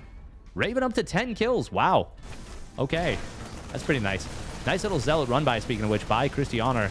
He's going to be able to find a couple of SCVs. That's pretty good value. That's pretty good value for that. But it's not amazing.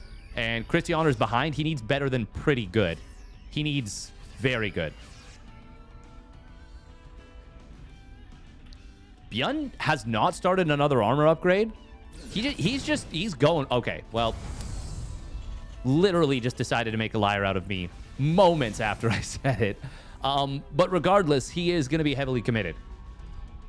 Went hard into Ghost, hard into Vikings. I think maybe... I think you scan this and you do not go for it, surely. Very nice force fields from Christianer there. Widow Mines do end up friendly firing the Vikings a little bit, I believe. Maybe? What does 20 damage there? Not exactly sure. Oh, a +1 Stalker would do 20 damage, wouldn't it? Man, more damage coming in from these auto turrets. They have been a huge thorn in the side of Christianer during all this. He is staying alive at the moment, but now that the Viking count is very high, this is where this game feels like it might just be over. Colossus going to get shreked. And no energy on the sentries, no splash damage left. We're going to game 3. Christianer's got one last warping in the bag, but not going to be enough here. He does kill a lot of the Vikings, which means that the next Colossus that pops out would be more effective combat-wise. But he's lost too much during all this. GG. Well done by ByuN.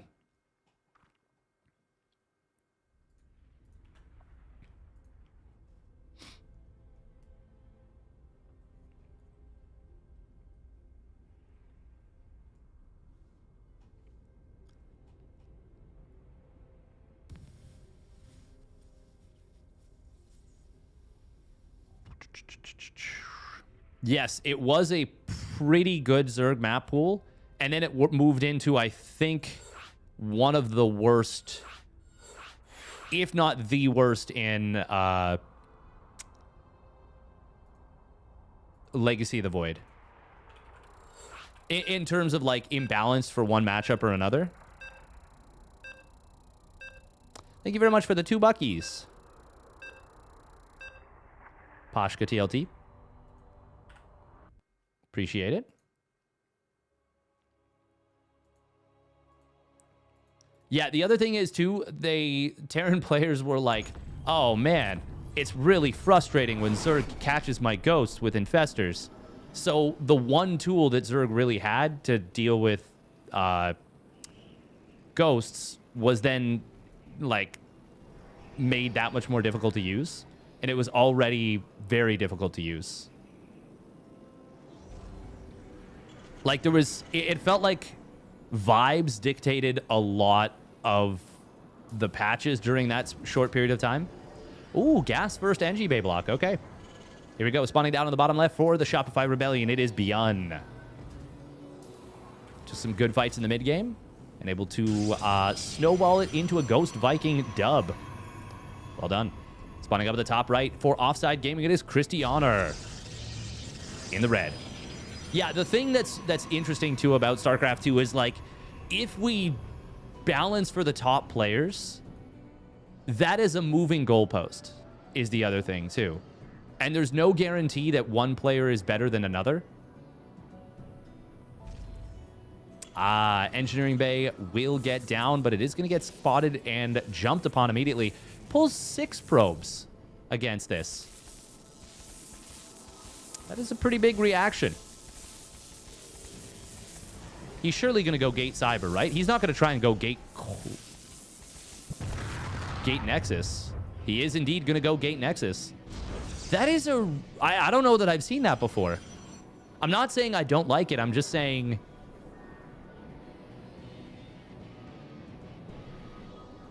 it's very interesting.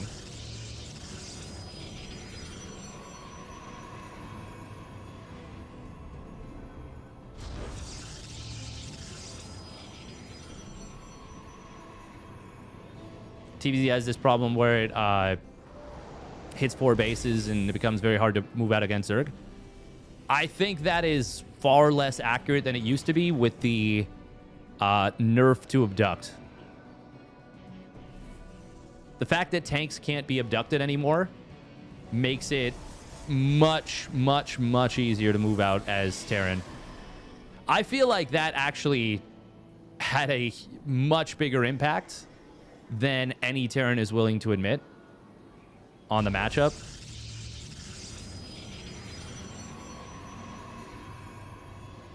Because that was meant to be like a counter to the fact that they were now buffing Microbial Shroud.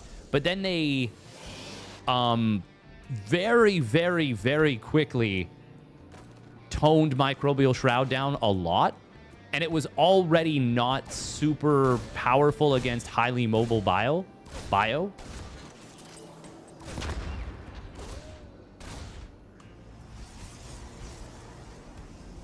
Isn't that kind of a good thing for the game, though? Terran's not turtling the second Hive is done. If it didn't make mech much, much more powerful, I would agree. But then again, that comes down to who are we balancing the game for? Are we balanced? Oh, wow. That was a sneaky mine. Oh, that was a sneaky mine. Mech is kind of annoying. Spoken like a true Terran player. Mech is kind of annoying. I mean, I only have medevac boost, landed Vikings, Liberators, Ravens to deal with. To deal with it, I should say. That is going to be a dead Reaper. Oh, but he gets the kill with the grenade. Nicely done by ByuN to get something there. He ends up getting 2 probe kills. Not bad.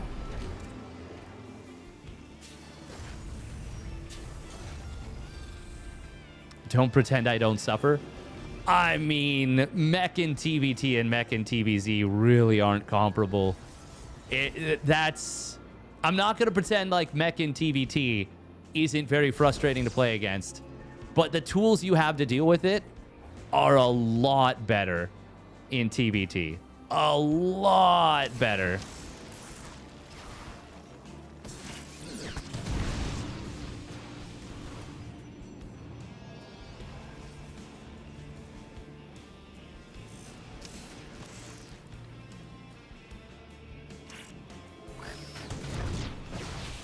Would a mine drop going to get some decent value here? Forces both mineral lines to pull, gets 3 probes. I think ByuN can be quite happy with that considering the state of the game. Just 3 workers behind the Protoss. Second barracks done. Stim starts up. Third barracks will complete momentarily. Oh, was that the medevac? It was. Nice find. Nice find from Christianer. Raven going to come into the main base. No shield battery done just yet. He started it, but this can be 1 dead probe. Can he get a second? No, he pulls it away from the gas. Good job. Does actually take a surprising amount of hull damage. I'm always surprised at how much damage auto turrets do, and I shouldn't be, but I'm always like, wow, those things chonk.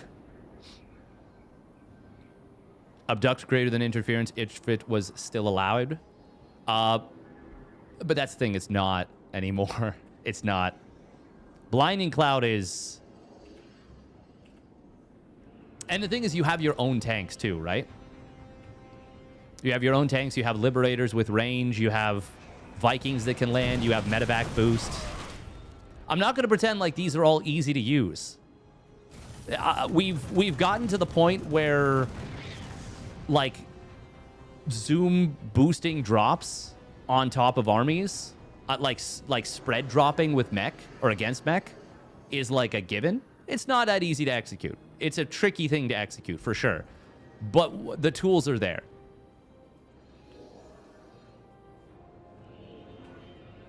And I feel like F2 can be very good for setting up an engagement around a big mech army. You also have scans, which allows you to, at will, spot the entire mech army. You can't really do that as Zerg. You can potentially fly Overseers over if they don't have Cyclones or Anti-Air. You can get Changelings in if they don't notice it and don't let you. Scans can't be blocked. You cannot block a scan. They just see your army. That's it. That's the whole thing. Now, they can do the same to you, and they can set things up accordingly as well. But there's at least... I'm just talking about the availability of the tools. Also, yeah, Blinding Cloud is... It does not last as long as it seems like. That's not comparable with Giant Orange, and I think you know that. Siege Tank will get taken down immediately. Very good force fields here from Christianer. The Zealots weren't at the front, but killing that initial tank. Oh, the accidental lift up is not ideal. But Christianer, I think, should be disengaging from this. He's going to try and blink to buy time for the next wave of Zealots to show up. But it feels like this is kind of a losing prospect. I think Christianer should have backed away a lot earlier. But he kind of tried to stand and fight instead of just waiting for more Zealot warp-ins at his base. I think he needed to wait for more Zealots at the base itself. Now ByuN can just walk away. And as long as he does so, this is a phenomenal position for him.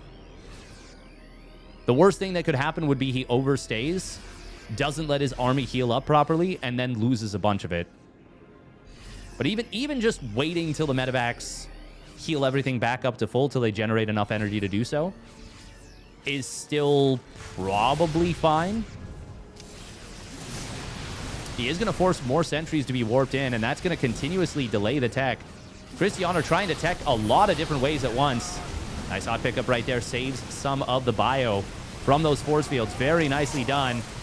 Christianer has no choice now but to fight around this base, and, well, it is just not going to go well at all, is it? ByuN will continue to trade very well. This is where as ByuN, you actually do need to back away a little bit, though. Or at least you can't be the one initiating the engagement just because the medevac energy is such an issue. This minefield is really scary for Christianer. Oh, Christianer going to try and wrap around on this. ByuN will move forward a little bit here. Reinforcements are being cut off. No, not enough chaos. It was a good attempt from Christianer. Immortal does get targeted down, will get taken out. These couple Zealots get melted. Christianer is going to drive this back, and it's only a 20 army supply difference. I still feel like ByuN, the better choice there was just to back away. Just to back away to chill.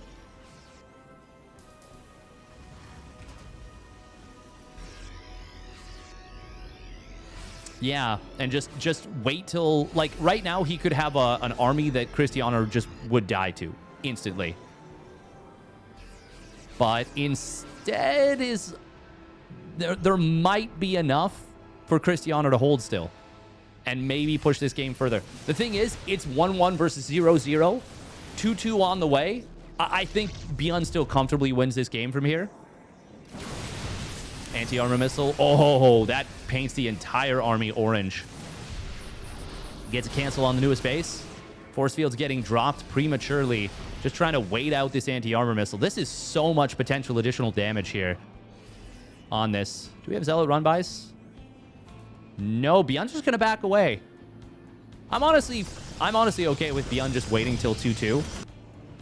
I mean, he spotted the Colossus. He's got double starport. Why not just wait until you have like 8 Vikings and you're 2-2 done? Potentially, it might even come out to 12 Vikings. Depends on, maybe even 10. Just make sure to pump Vikings.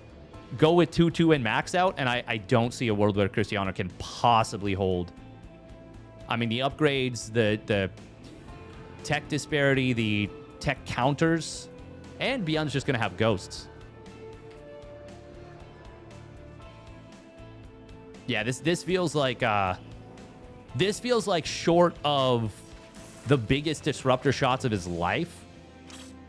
Cristiano has really no card to play against what ByuN's going to hit him with. Hit him with.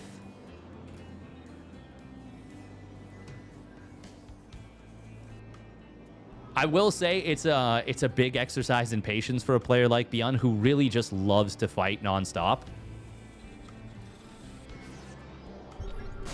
Oh, nice scan right there. Once again, yeah, look at how bright that, like, red was. Once I get the Colossus, you kind of got to back off. I think... Yeah, I agree with that.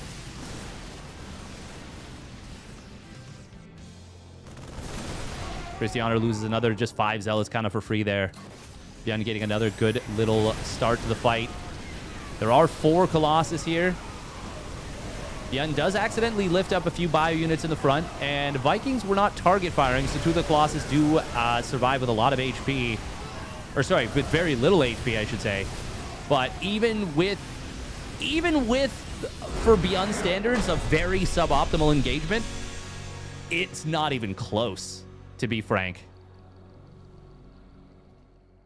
Like, that was about the best illustration of how over that game was. ByuN anti-armored like the smallest group of Zealots. He lifted up a four units into a medevac. He didn't target fire with Vikings. You know, didn't really have a great concave, but he was just so far ahead. None of that mattered even a little bit.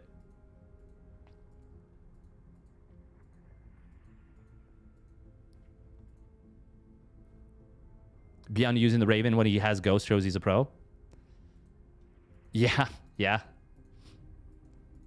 It is. I could. Yeah, it's definitely very frustrating to manage everything. Okay, MaxPax versus ByuN going to be the next match here. I've got to run 3 minutes of ads. I do apologize, but we got to run them. Otherwise, pre-rolls are going to hit. And ads are going to run on their own anyways. But it's going to be MaxPax ByuN. Just suicide that stupid unit. So, okay, so you've now unknowingly stumbled onto why people are so... why I am vehemently on the side of, like, mech is so much more difficult to deal with, or just generally speaking, why, like, it's really frustrating to play Zerg. You don't really get a choice on suiciding a Raven. Like, if you can't use Ravens, or sorry, if you can't use spellcasters in the other matchups, particularly against Protoss, I would say, you can't really play the game. Like, past a certain point in that game. Never mind having to, like, make the right decision of when should I build a Viper versus when should I build an Infestor versus when do I need both. Yeah. So, like, you don't just need to know,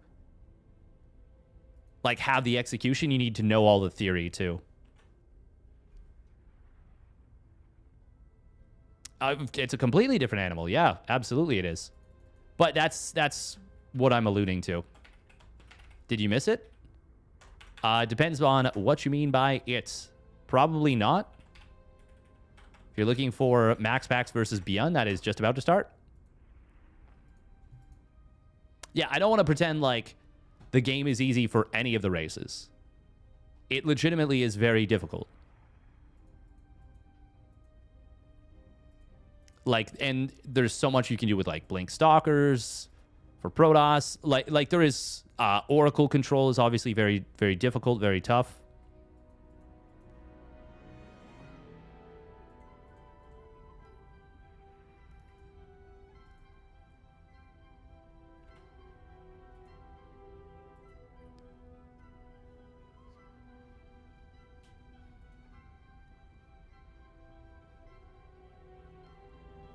Bum.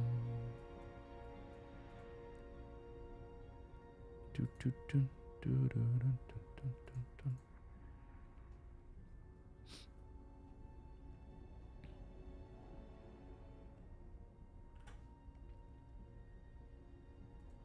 Looks like they're going to wait for Nikrak versus Geralt to conclude.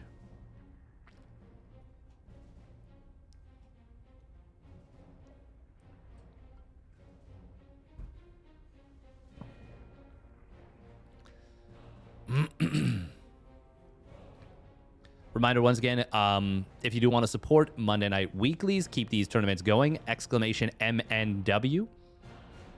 We'll link to the Ko-Fi, which apparently a lot of people call it coffee, but and I know the idea is like, oh, you can buy a coffee for the person, but I don't really think that's, yeah, I don't know that that's like an accurate, like how it's actually supposed to be pronounced. Nikrak is going to beat Geralt, it looks like, by the way. Did a big old SCV pull. Oh, he denied a Colossus at like 98%.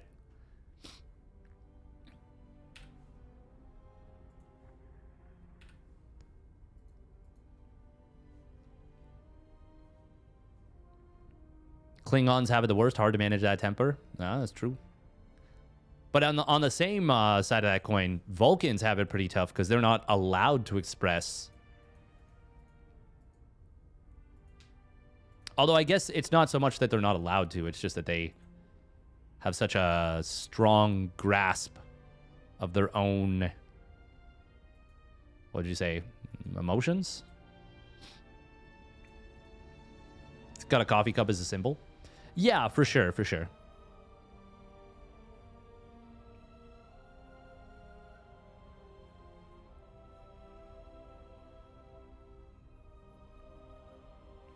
It's pretty easy for Mech Terrans and Sky Toss comparatively. Think it's safe to say that? Yeah. Yeah. No, it's definitely easier. The macro, the micro, they're both relatively very simple. And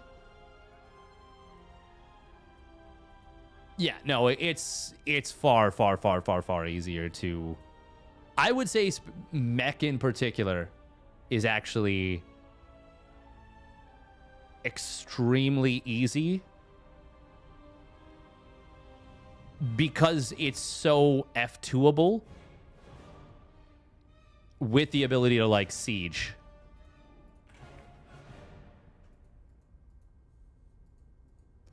Like you can construct your strategies around using F2.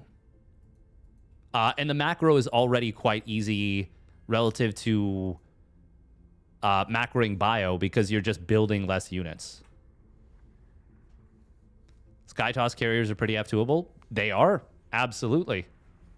Absolutely. But you can't F2 without pulling a unit out of your wall.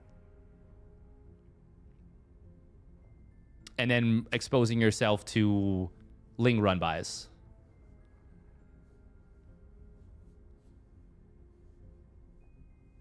Oh. Internet okay? Please? Okay, we're good, we're good. They just put cannons everywhere? Oh, yeah, I know. I know. I've played against it. It's fun. It's real fun.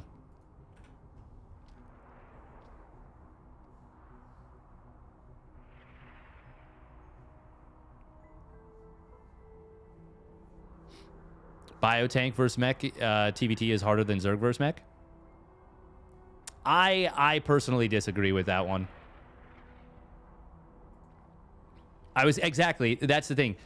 Because you don't just have to stay on Biotank, and you don't have to do... There are abilities you have to use with the Liberators and the Vikings, but there's no spells. And the control is definitely still necessary. Are there more games? There are. There are absolutely more games. We're getting into MaxPax versus ByuN pretty much right now. Pretty much right this moment.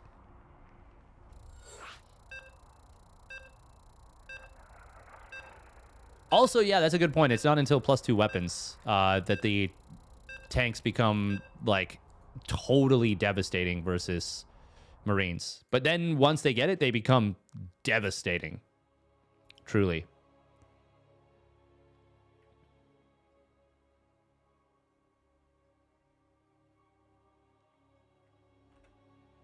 You want them? Yeah. I mean, the Hellions for sure. It is good for slowing the Hellbats, for tanking against the Hellions and the Hellbats, for doing big damage to the units. Doing big big damage to the tanks. Yeah, there's a lot of reasons to add Marauders. But I think people get drawn into the trap of Marauders are the answer, and therefore I only build Marauders. And that's just not the case. That's just not accurate at all. All right, here we go. Spawning down on the bottom right for ShoWTimE Gaming, it is MaxPax.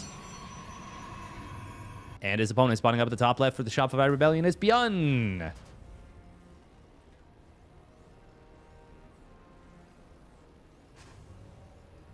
You maintain what I said. Tanks are much better versus Marines, and then the other two basic units, Zerglings and Zealots. Yeah, I'll agree with that. Although I think you do underestimate how good tanks are actually against Zerglings. But, like, they're actually really good against Zerglings. Like, way better than you think. Way better. If there's a ton of tanks unsieged, then yeah, Zerglings will annihilate them. If there's a ton of tanks unprotected and the Zerglings can get an engagement from 3 sides, yes, the Zerglings will do extremely well. But that shouldn't really happen in a proper game. And it's not just about, like, what basic unit does well. Because, once again, like, you're looking at more than that. Ravagers are a decent answer to tanks. Like, they can be quite effective. But once again, it comes down to kind of, like, when you can make them. By the way, Engineering Bay block, MaxPax takes the forward third base, which initially I thought was really hard to hold. Now I don't really feel that it's that difficult. It is going to be a tech lab on the barracks after a Marine. Huh. I don't think MaxPax saw the tech lab. No, he didn't. Exactly. Bio plus air versus mech in TVT. Pure bio tank versus mech, you're going to have a really difficult time dealing with it. You're going to have a really difficult time dealing with it. Oh, wow. Second bear. Are we 3-raxing? Huh. I don't know about this one.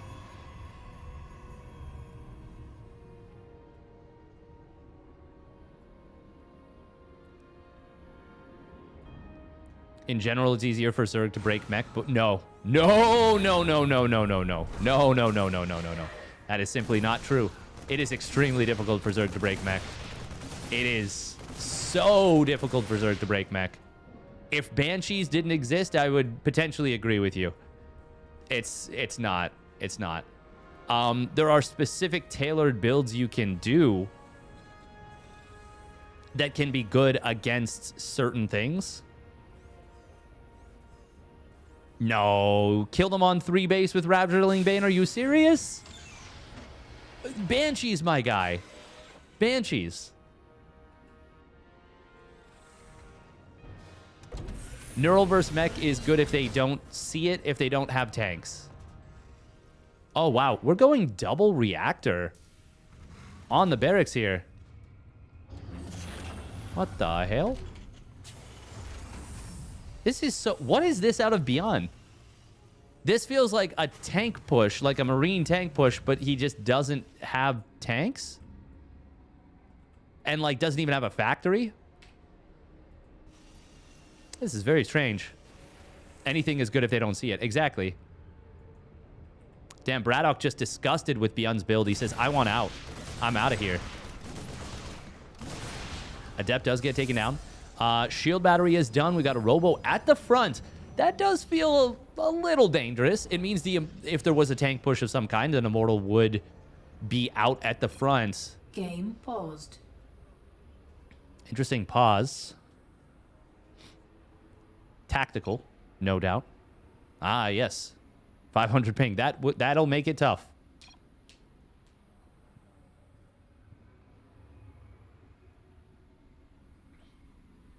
Yeah, you absolutely...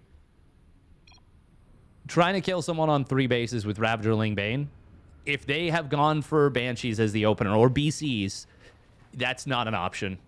That's not an option at all. Who suffers the most versus mech?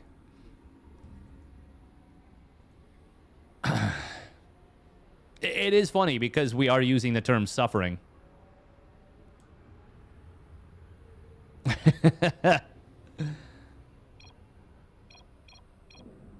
Game resumed. Nice one, Bane Supper. Sal viewers. Heh.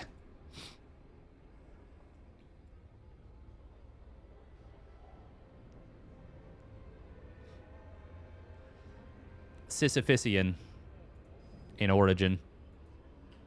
Observer is going to see... This is going to be kind of the first indication for sure that it's like heavy bio. I feel like this just won't work out well for ByuN at all. Blink is done. Stim is forced out. MaxPax should have blinked away immediately. Oh, he is skirmishing way too hard here. He should just be letting the Stim expire. This makes me think that he maybe still has, like, really high ping. Because I've seen MaxPax blink micro that is far better than that. We'll just say that. Even with that, though, ByuN gets a little bit rinsed.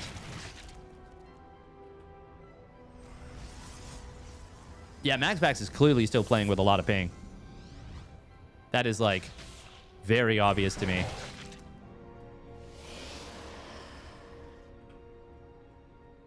And even with that, it was not a good engagement, but a fine one. He's on 3 bases. What server? Okay, this is West server.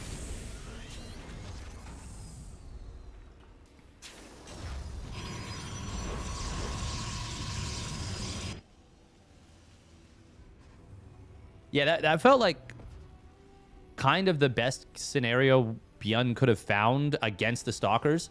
Worst scenario in terms of units to fight, but best scenario for that situation.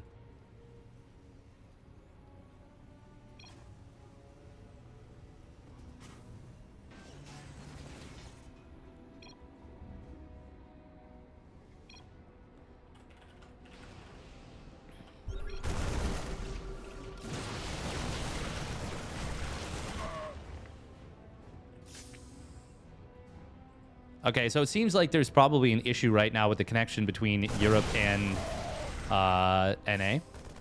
That was much snappier, though, for MaxPax, so maybe Rotterdam is soaking the bad ping now. Charge is done.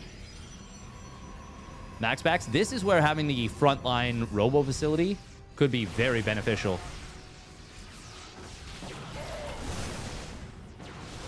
It's weird to say it, but I can just tell based on the way that MaxPax is moving his army compared to how fluidly he usually moves it.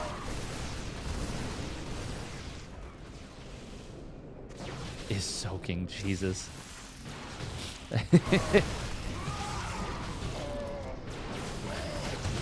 Yeah, I can just tell based on the way he's moving his army units that he's not playing with ideal ping right now, by any means. But it's still going to be more than fine.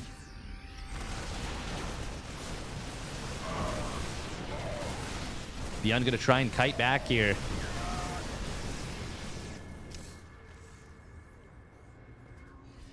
He doesn't even have his 3rd CC done yet, and MaxPax is more than half done a 4th. This 4th base should be done before the 3rd CC lands, even if the 3rd CC goes directly to the 3rd base location. MaxPax kind of feels like he's already got this game a little bit wrapped up.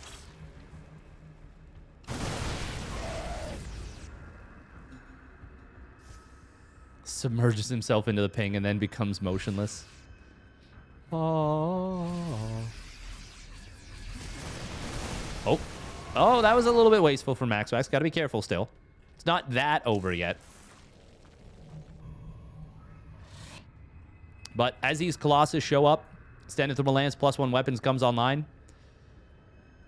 Yeah, this feels like MaxPax is... Oh my god, he's already got the fourth base fully saturated. Yeah, it feels like this is just game. Feels like there is not a whole lot ByuN can do. I just don't think ByuN's build was very good. If I'm being honest. And I know a thing or two about bad builds.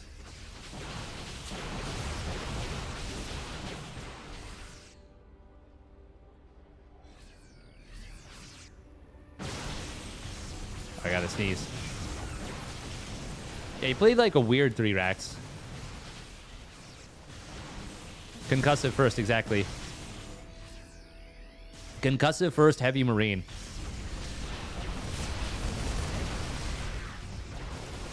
Viking does get sniped. Nice job right there from MaxPax at the outset of the engagement. ByuN, he's trying. He's doing everything he can to hold. But I think he's just too far behind from the get-go. 3 racks is never good no matter how you do it. It kind of feels that way versus Protoss. Vikings do find an okay position for themselves. He'll take down 2 of the Colossi. There's still a lot of bio left. But 15 SCVs have fallen, almost getting a kill on the command center. In fact, he can focus it, and he will. And that is going to be a dead CC. That is going to be a, well, just an unrecoverable position, I think, for ByuN here. MaxPax will get forced back. Does get cleaned up. But, yeah, he's on 5 bases now to 2. 5 bases to 2. Do I hear GG? Can I get a GG here? GG there. GG, GG1, GG going on 2, on 3, on 3. GG. No, GG said just yet. ByuN is staying in this game for the moment. But make no mistake, this game is completely fucking over. No way he's going to survive. This is a unwinnable situation. Untenable. Nice micro of the Marines out of ByuN, but it's not going to matter. Popping into and out of the bunker. Yeah, this is completely ogre. MaxPax, he's mining so much more. He's mining an economy's difference more than ByuN, basically.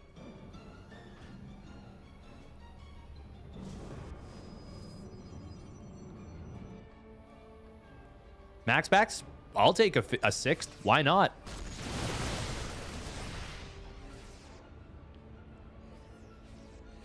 I mean, ByuN is close in army supply. If MaxPax took the worst fight of his life, there's a chance. But he's not gonna. He's gonna blink forward. He's gonna snipe all the Vikings for just 1 Colossus. Even just the stim expiring is already makes this so difficult for ByuN. MaxPax kindly not sniping the medevac that had the bio units accidentally lifted up to it into it. That's the 3rd time ByuN's done that today. Granted, this is cross-server. And I know for me that makes... playing with ping always makes me mess up my micro a little bit more than normal. And it's already pretty messed up to begin with. But that is a little bit uncharacteristic for ByuN. Still, it's like, what, 2 in the morning? Something like that for ByuN? I don't want to be too critical.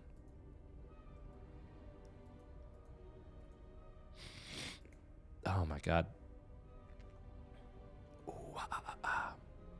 10,000 feet.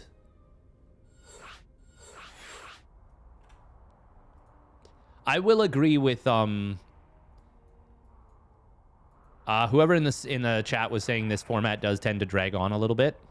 It feels like it is currently dragging on. It feels like it is currently dragging on a lot. Nikaract is waiting on the loser of this match. And ShoWTimE is waiting on the winner of Kneehead and Shameless. Winner of this will face off against Clem. And I would not say no to a cheeky Clem Pax. It's 5 aim, actually. Okay, so even worse. Even worse. Even more difficult to manage, deal with.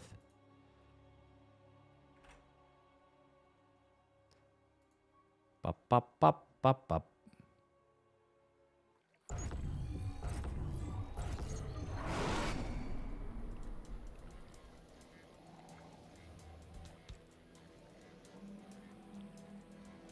All right, here we go. Spawning up at the top left of 10,000 feet, it is StarCraft Gaming's MaxPax. In the red. And his opponent spawning down to the bottom right for the Shopify Rebellion. It's ByuN. We proxy 2 racks Marauder.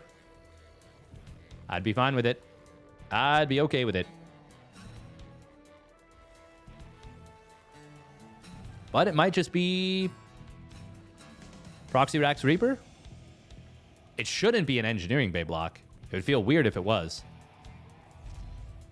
Yeah, it's just going to be 1 racks. Okay.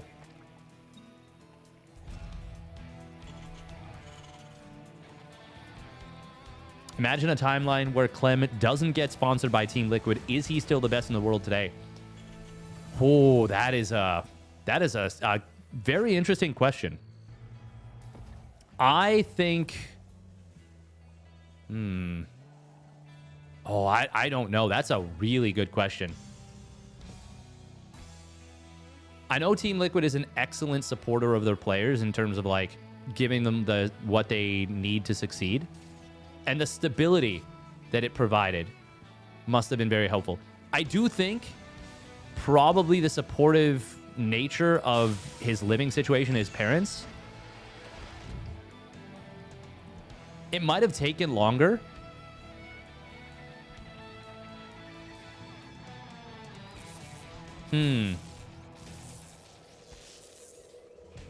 That's, I really don't know. Single racks Marauder. Huh?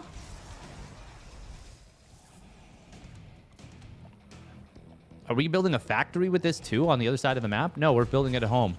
Oh, I don't know. Grow Papa is his spinach? Ha. Grow Papa is a fantastic supporter. We support parents supporting their kids here at Steadfast TV. Is Clem really the best? Oh, is he still the best in the world? Sorry, I read that as, is he still a world champion? I'm not sure. I'm not sure. Because the drive still has to come from inside, you know? No shield battery. Bunker setting up here. I would be super confused to see this if I were MaxPax. He's going to pull probes. This is really interesting because this is a pressure. Adept did shade past this. We are going to see the bunker getting denied. Probe's not able to get a wraparound here. God, this is a lot of damage on these probes. Watching Adept versus Marauders is a really, really funny interaction because they both do so little damage to one another. I do like this, pulling back that one wounded. I wanted to see how much vision he was getting from that. Oh, shield battery, will it complete in time? No, it will not. Loses the Stalker, but cleans up all the Marauders. And the shield battery did serve a purpose of kind of getting ByuN to commit there. Surely MaxPax knows he can go across the map right now, right? Obviously, he's going to have to be careful about a Cyclone. And the fact that that could be getting out pretty soon. MaxPax is winning right now. I don't know. It's a weird situation for sure. I wouldn't say definitively one of them is or the other. A lot of probes went down.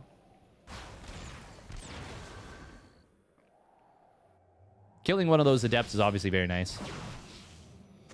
The base is so far from being an orbital. That's correct. That is true. Which means that it's double probe production for a while. But it's also mule. I would say it kind of comes out to a bit of a wash, honestly. Oh, no. Command center finishes. I was like, he's supply block, though. No, he's good. Command center was just finishing moments later.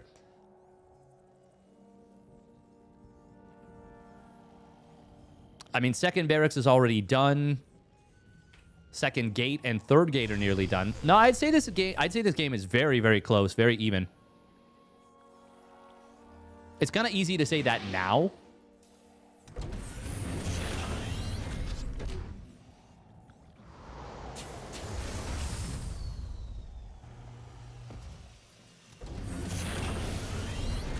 I would say that got enough damage done for ByuN to play out of it, for sure. But I would also say MaxPax is probably happy with how it went based on when he saw that.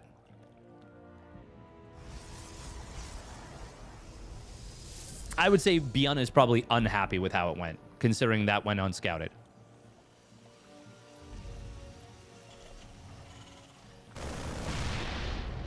But it also feels like this was ByuN, or yeah, ByuN trying something out.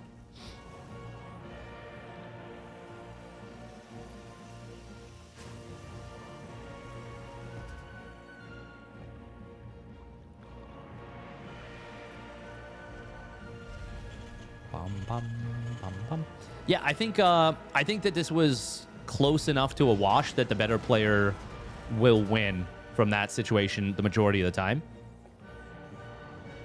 Or not necessarily the better player, but whoever plays better. Because that's not always the same thing. Oh, Observer is here. Stim and Combat Shields are going to be completing very soon. Nicely timed to the first two medevacs, as you would expect out of ByuN.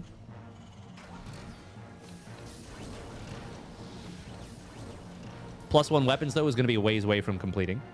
Still another, what? Yeah, about a minute. Scan does find the obs. We'll get the kill on that. Ooh, MaxPax got to be careful. Does lose a Stalker. And didn't actually get anything for it. Cyclone goes a little bit far forward. Oh, wow. Really just had a Death Wish there. MaxPax, this actually feels very scary for him. He does have charge done in a moment. But first Colossus is a ways away from completing. It is going to be 8 gates. ByuN gonna siege up. If ByuN wants to make something happen with this, he does need to move a little bit faster, I think. But MaxPax has already kind of put a little bit of fear into him. He's unsieging, but the Colossus is already here. Now the resiege comes through. Nice force fields. Very nice force fields here. Does force a little bit of friendly fire from the Widowmine. MaxPax doesn't have any shield batteries at this base. It's going to make this difficult to hold. The tanks are very well set up. This looks super, super strong. Colossus gets absolutely taken down, but the flank on top of the tanks is going to be good. We'll get those killed. Nice job right there on the blink away with the couple of Stalkers. ByuN, I was going to say, there's surely no way he can actually escape with this, right? Yeah, best he can do is put it into a corner. Oh, MaxPax does get vision of that Raven. Good defense. That was a scary push. That was a scary, scary push. 10,000 feet, of course, a very short rush distance map. I was wondering, I was looking at the army supplies after the Colossus went down, and I was like, man, where's the rest of MaxPax's stuff? It was getting set up for a sick flank. Obviously, flanking on this map takes a long time. That's why I think things went a little bit sideways in the meanwhile. Oh, big stim from ByuN. It's going to take a while for these medevacs to heal this up, but not a crazy amount of time unless you lose the medevacs. Oh, they did get caught. Nice job from MaxPax punishing the movement there. Baits out the mine as well. Obviously, there's no point in unburrowing the mine because, well, then he's just going to kill it when it's unburrowed. Did I never notice that there are lights on the medevacs? Little sirens? Surely that's just when they're healing. Oh my god. Is this something that's only visible on certain graphic settings? Holy shit. That's cool. God, this game is so cool.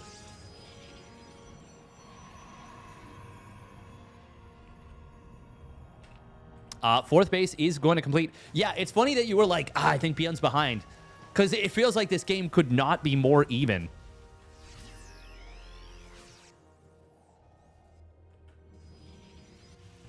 Ooh, sensor tower set up in the middle. God, this provides so much vision on this particular map. I will say MaxPax's upgrades are super, super late. I mean, it's hard to say. It was really hard to say afterwards.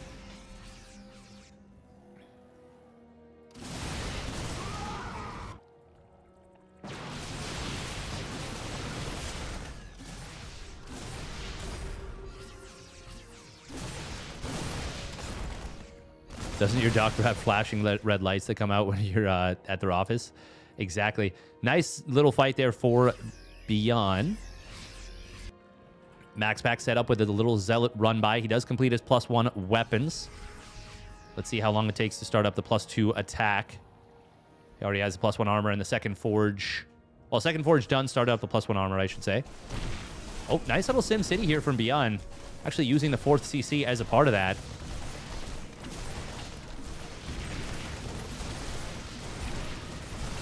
Oh, this actually does force the army back home.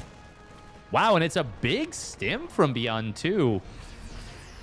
I don't think we needed a stim there. But now we get to see the flashing red lights again. Heading to the red light district, if you know what I mean. It's a heart attack. Prism did not reveal itself. So now he's going to go in with it now. He's got a DT shrine that just completed. Can warp in some DTs here if he's so inclined. Oh, Marauder's stimming after the Prism is a little awkward, since they cannot shoot up notoriously. But the Viking will take care of business.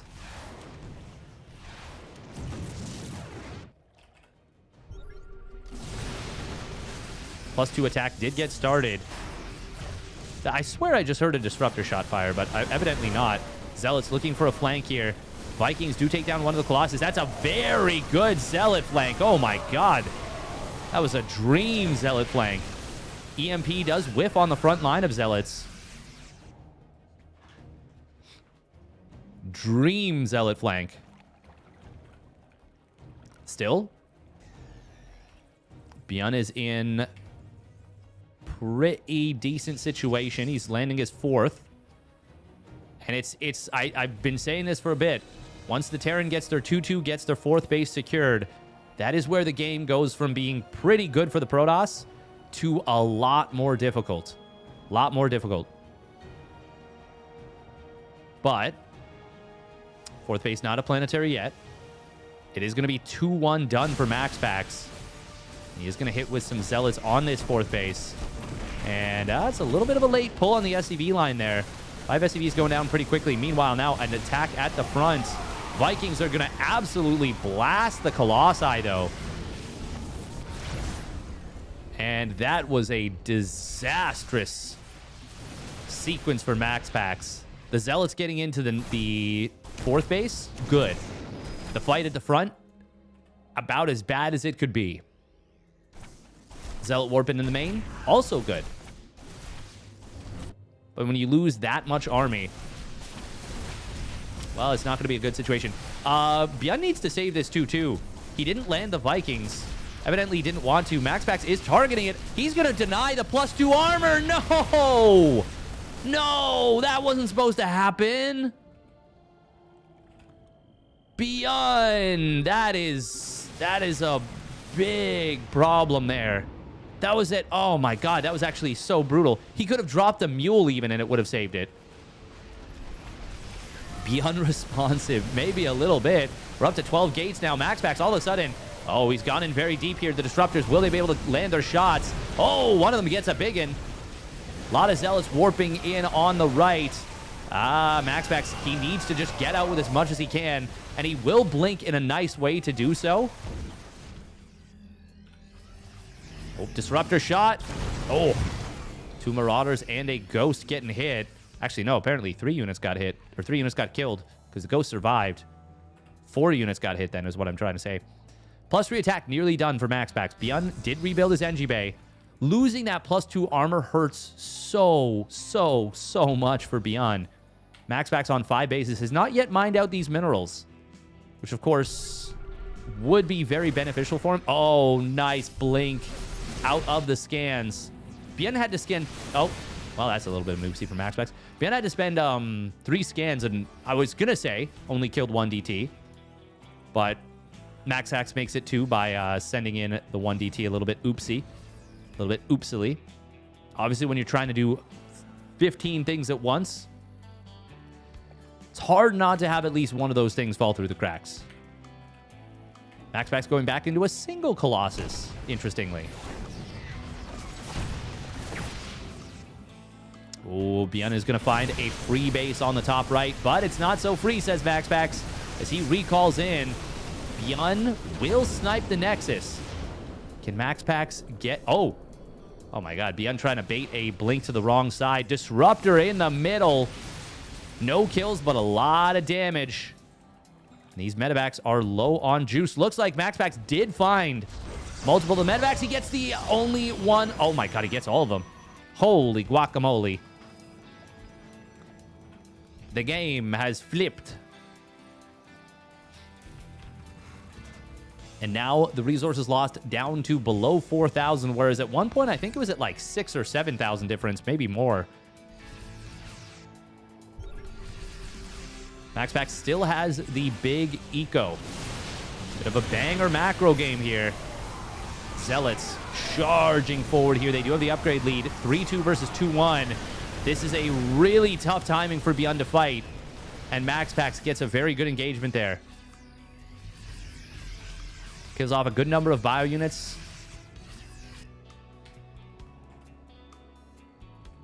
ByuN? Oh, huh. So he... Oh my god, does he think he finished +3 armor? He just fired up both late game NG Bay upgrades. This one's queued up. Those are good upgrades, don't get me wrong, but you never get those before the other stuff. Will MaxPax at some point go for a bunch of blink DTs on this left side base and just try and blast it down? I don't think he's far enough ahead to easily do that, but he might decide at some point to go for that. A couple Liberators do get taken down here. MaxPax sticks around with the Stalkers on the front line for a while before finally blinking out. Zealots, wow, this is very funny. Flanking Colossus. Oh, the hot pickup on the Prism. Actually ends up working out very well for MaxPax. Nice pickup. It drew a good amount of bio to the side of the fight and drew a lot of DPS away from the main fight, kind of. Good control from MaxPax. And now it is starting to look like he has hit the snowball. This would be a perfect opportunity, I think. A perfect time to go for like 10 DTs. Warp them in and just blast that planetary. He's not going to go for it. No +2 on the Liberators? Yeah, not yet. Oh, it's going to be an attempt to get in here with the Prism, but Vikings popping out at a pretty opportune moment. We'll get the kill there. ByuN scanning the middle left contested base. I think the Zealots win both of these little fights. The third Marauder actually might turn this around. Oh, he tried. Oh, he tried. He didn't send enough DTs. I wish... Okay. Oh, he just warped in 3 more. Okay, this is surely enough. Now, at 10. There it is. There's the magic number. 10 + 3 DTs. You know what I never see? Double Prism. I actually see it a little bit. And it's very strong. Oh, a lot of bio was sent here. MaxPax is going to change targets, though. I love this. He's going for now the original 4th base. Blinks on top of it. 1, 2, 3 swipes, and it's dead. ByuN did not anticipate this. Very nice little move here from MaxPax. He is going to lose maybe every single DT. No, 2 will escape. Oh, Zealot warp in on the left side. Oh, Vikings are hunting the Colossi. Not quite able to get the full kill. And he loses all of the Vikings save 1.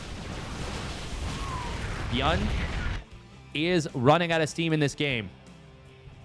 MaxPax, it feels like this may end up being the big backbreaker moment that blows the game wide open. Hell of a game, though, between these two. Oh, ByuN just shooting one of his own Marauders a little bit. Maybe a little bit of getting a little bit flustered here.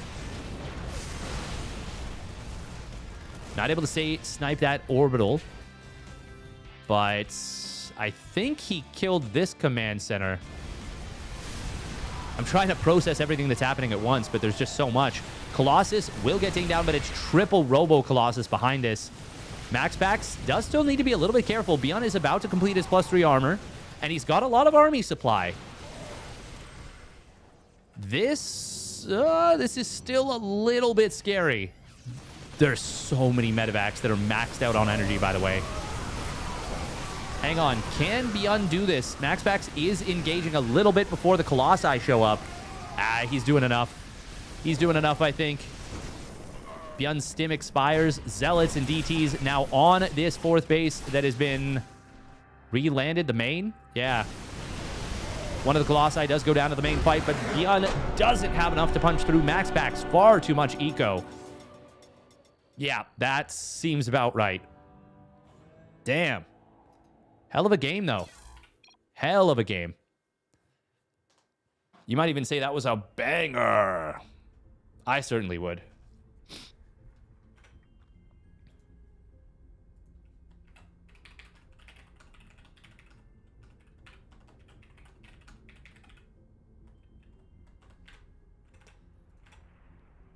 Look at the fleet of medevacs. Yeah.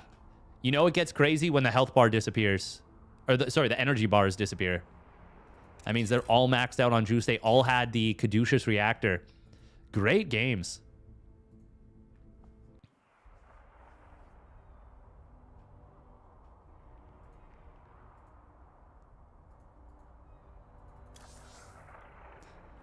Bum, bum, bum, bum. All right. Another, 2.5 minutes of ads. All right, MaxPax takes that one down. It will now be Clem versus Maximus Paximus.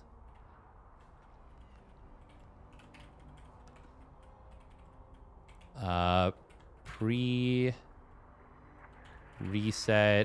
finals. No, sorry, upper bracket finals. Upper bracket finals. TVP best of 3 upper bracket finals. Yeah. Okay. Will it be a best of 5?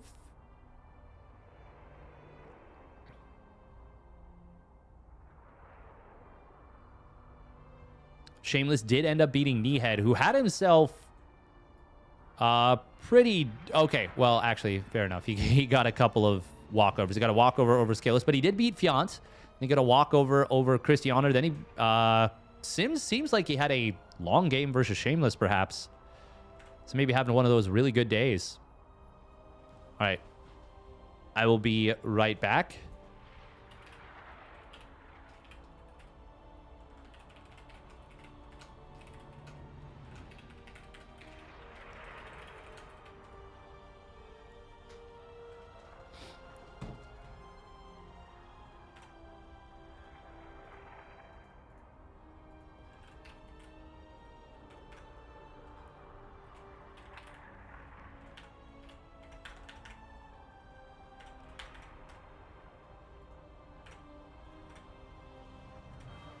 Be right back.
Go Zerg.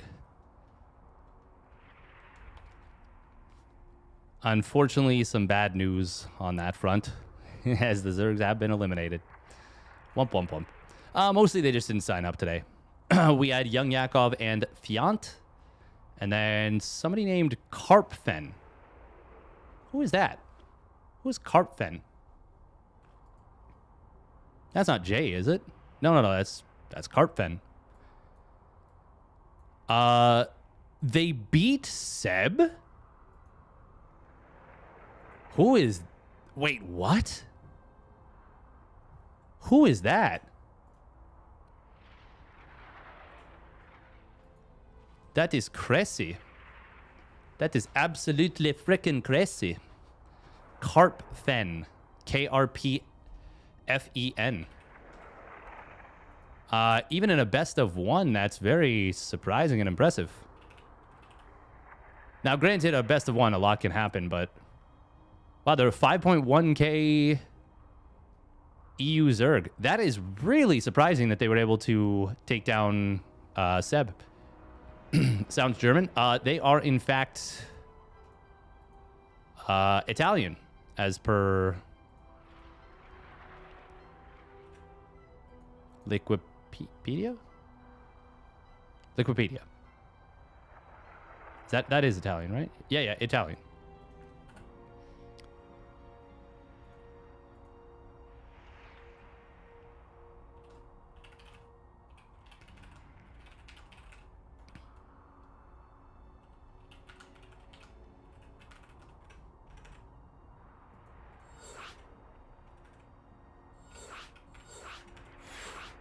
Okay, so we're gonna quickly see if we can finish this up while we wait for... Oh, literally that. Yeah, it's by the bottle. Oh. Wait, no? Oh, I had it backwards. And then...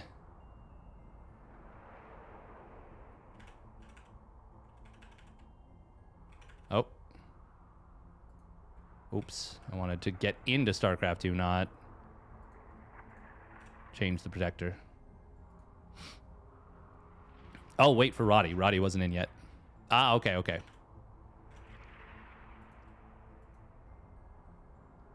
Malbec? Sounds good. I don't know much about wine, so...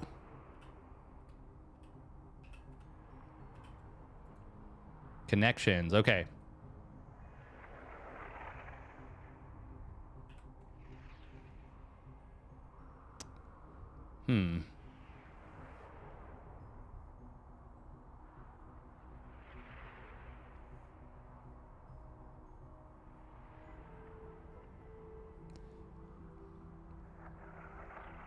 Rattle, Ruffle, Fleece all have the same letter in the middle.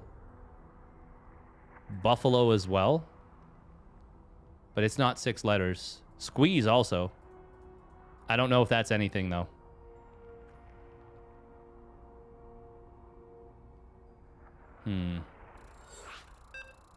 We'll figure it out after.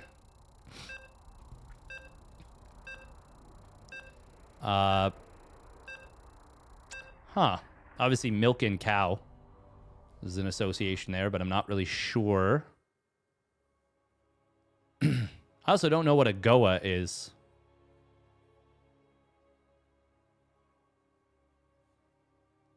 So fleece obviously means the material, but it can also mean like to bamboozle somebody. In theory, you could use that to describe drain as well. Goa is a snake. Ah, well, that would be similar to rattle, field snake, rattlesnake, Goa snake. Technically a drain snake. But I think a weaver is also a type of snake. A Goa constrictor? Oh my god, that's funny. Okay, this will be a best of 3. And we get into it now. Spawning down in the bottom left, it is MaxPax for Storm Gaming. And his opponent with a gas first NG Bay block. It is Team Liquid's Clem. Malem. Malem. Malem. Oh, does circumvent his opponent's probity probe. It is crazy just how much of an impact you can have in StarCraft 2 by doing stuff. You know? It really feels like Zombie Grub is completely switched over to Deadlock at this point. Goa is a state in southwestern coast of India. Learn something new every day. Oh. It's boa, not Goa. Yeah, no, I know. A boa constrictor. Squeeze, rattle, ruffle, fleece. All things you can do to things. Yeah, it's true. Is this live? This is live. We're coming at you live from me. Probe does manage to get the cheeky zap on the Marine. Probably should have been watching that. But for some reason, I thought that the probe would not stick around. They did indeed, VUW. They got knocked out early. Wowie zowie. Yeah, it's live. Twilight Council, going to be a nice little Sim City in case it is Reactor Hellions, which it looks like it's gonna be. Clem, of course, is always looking for how can I do damage?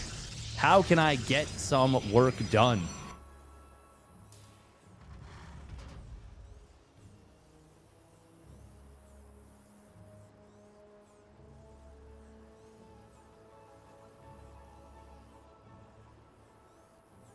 Oh.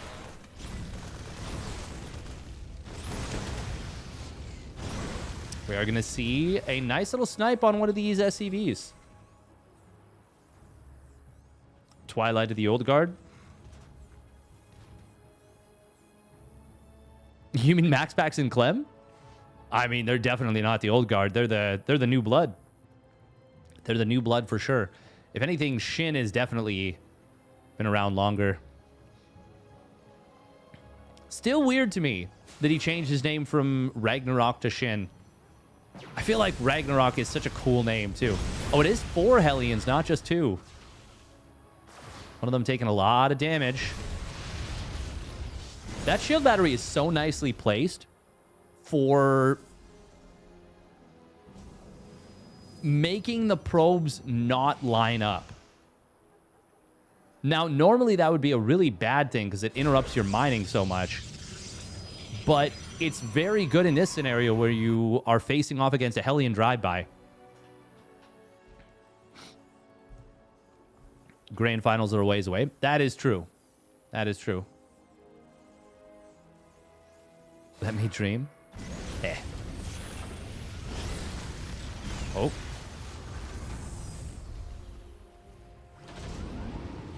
Kappa HD. Good job from Clem, by the way, to keep the Hellions alive. Repair them up, and now he's going for the drop. This could be very scary. Oh, but this is going to be a good pylon.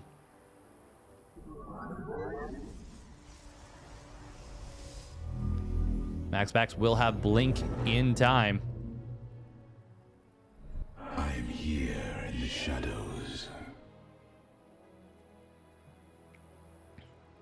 This gonna be scurry. Here in the shadows. Let's see. Oh, nice little probe pull there from MaxPax. Oh my god, he's somehow like manipulating the probes to not get hit. That is incredible. But Clem's still going to be able to find good damage with this. 10 probes. I think MaxPax kills this medevac, though. Yeah, there's no way that got out. Getting out with a Hellion is already surprising. Oh, this looks... Oh, my God. This looks very scary. Clem moving out with the tanks just as a bunch of Blink Stalkers appear. Nice snipe on the Cyclone there. There's enough Marines, though, to make it so that you can't just jump on top of those tanks. I thought MaxPax was going to blink into the main base. Oh, he does find that Hellion from earlier. Tank siege is up. The thing is, Clem did a lot of damage there. But MaxPax is about to have a finished third Nexus.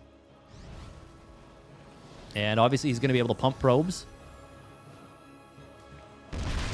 Oh.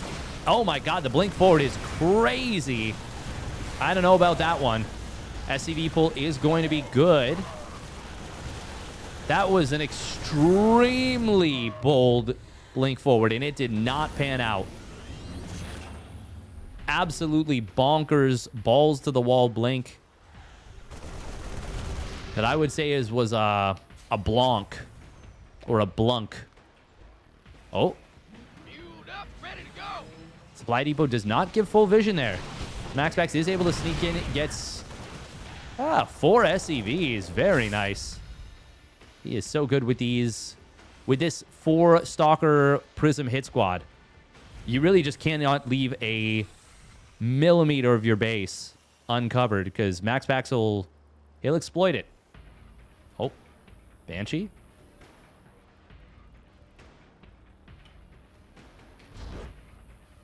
Stim just now halfway done.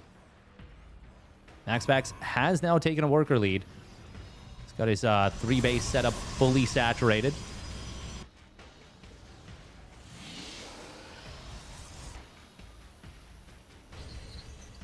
I was going to say, I was like, he's missing probes, though. There are 2 probes missing on this one gas. Okay. I was like, 56 workers does not fully saturate 3 gases, 3 bases.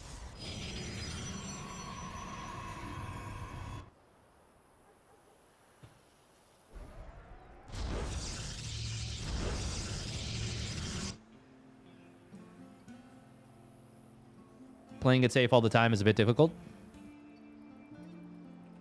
I will agree with that, 100%.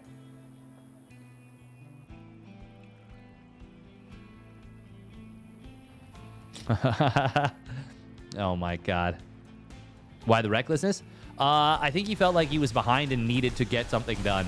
And was hoping maybe that Clem had pulled the second tank back a little bit further.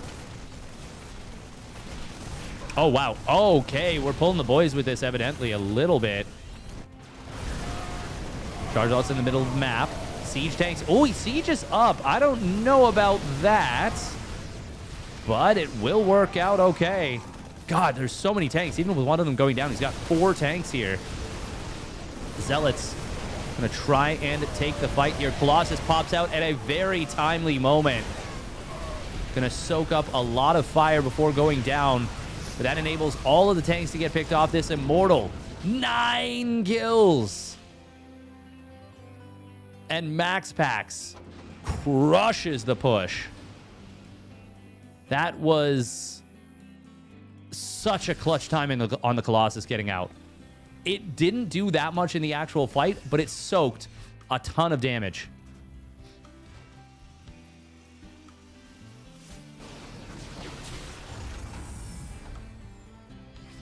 Nine.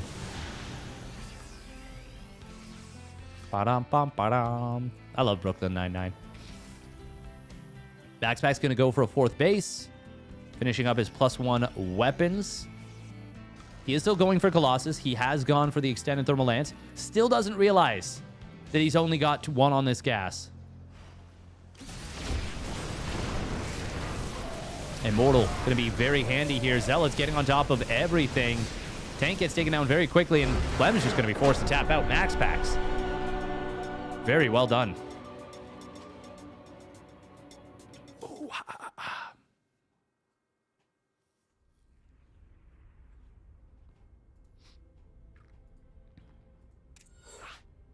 MaxPax looking good.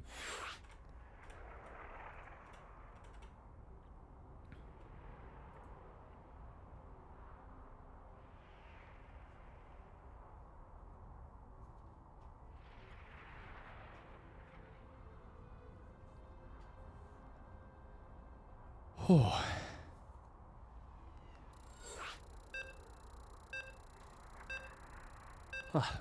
Pardon me.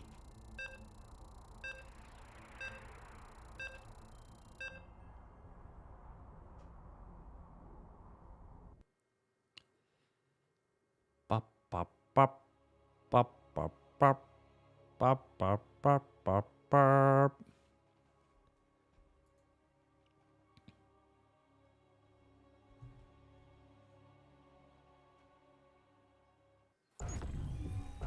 All right.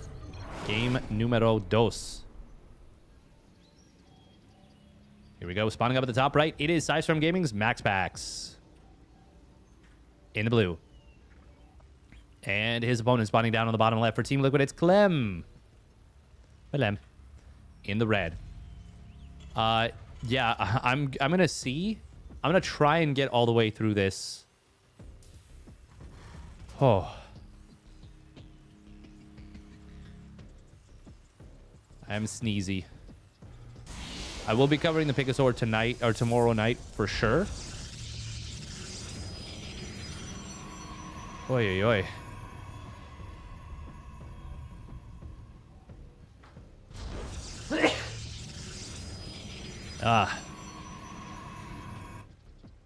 Yeah, I might end up calling it early. We'll see. We'll see. We'll see.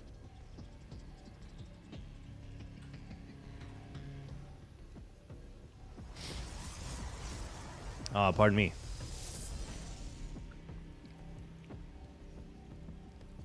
ShoWTimE did take down Shameless. ByuN and Necract are still battling it out. Winner will play ShoWTimE. Gesundheit, thank you. Hope you feel better soon, Steadfast. Me too. I appreciate it, though. Thank you, thank you. Yeah, we'll see how this game number 2 goes. We already had a pretty great game in the form of that ByuN versus MaxPax game number 2. MaxPax, though, is cooking today. He is looking very strong. Yeah, I'm feeling like, oh, super sick. Super sicky, actually.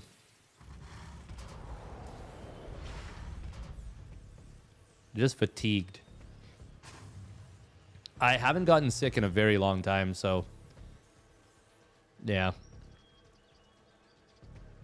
It's going to be double Reaper, 2 Reaper Hellion. Okay.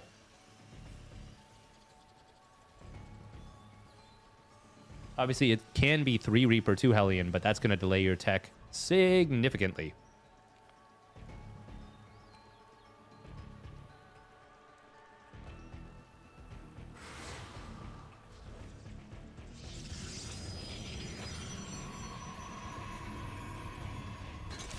Oh, grenade. Uh-oh. No, he's fine. He's fine. He's fine. Why was I worried? That was fine. He was so close to the edge.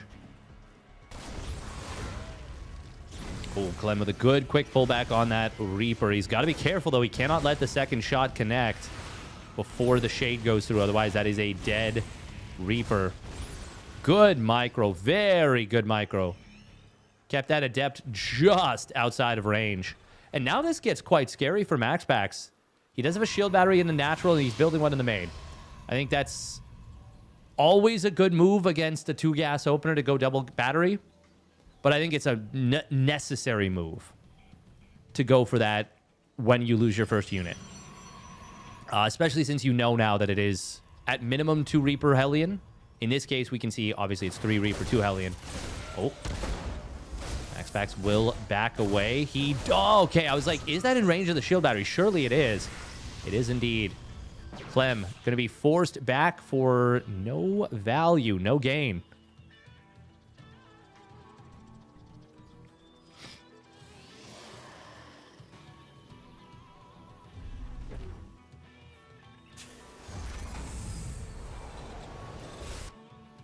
It's very good against this. Oh, it's incredibly good. He's up 9 workers now. And it's going to be 4-gate blink on the follow-up. 2 gates already done. 2 more. Well, they're a bit of a ways away. But blink is pretty quick. No, it's going to finish at like... oh, with that chrono boost, maybe 450?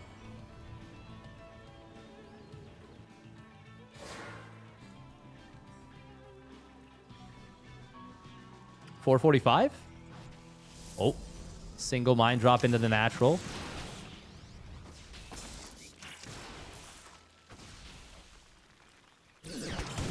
Clem just trying to buy as much time where his opponent can't mine as possible. But I like that he didn't try for more than just the single burrow on burrow. I think more than that would have been a little much. Clem did see enough, evidently, to let him know that it's going to be 4-gate blink. Or he's just respecting MaxPax. Double bunker at the front.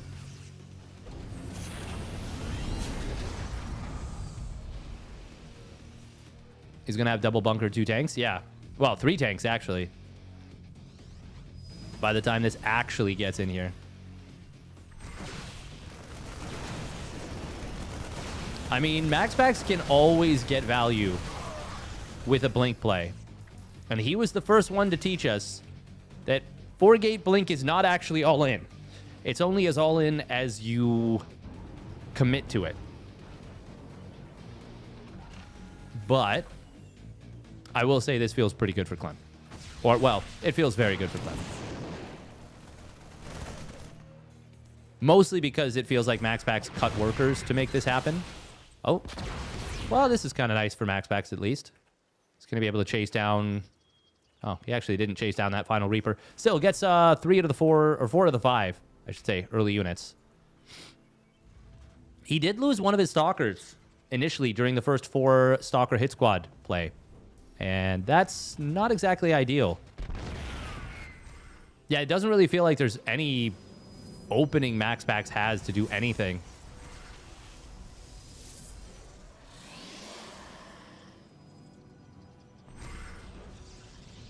Clem delaying his 3rd CC for a long time, just now throwing it down. But he wanted to respect what his opponent could throw at him a lot. And basically, it was him scouting a finished 3rd Nexus to say, okay, yeah, it's 3rd CC time. Oh, empty medevac.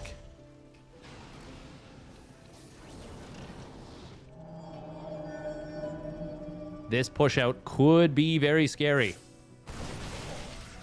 A lot of army supply here. But, nice little snipe. Grabs a Marine. Skedaddles on out of there.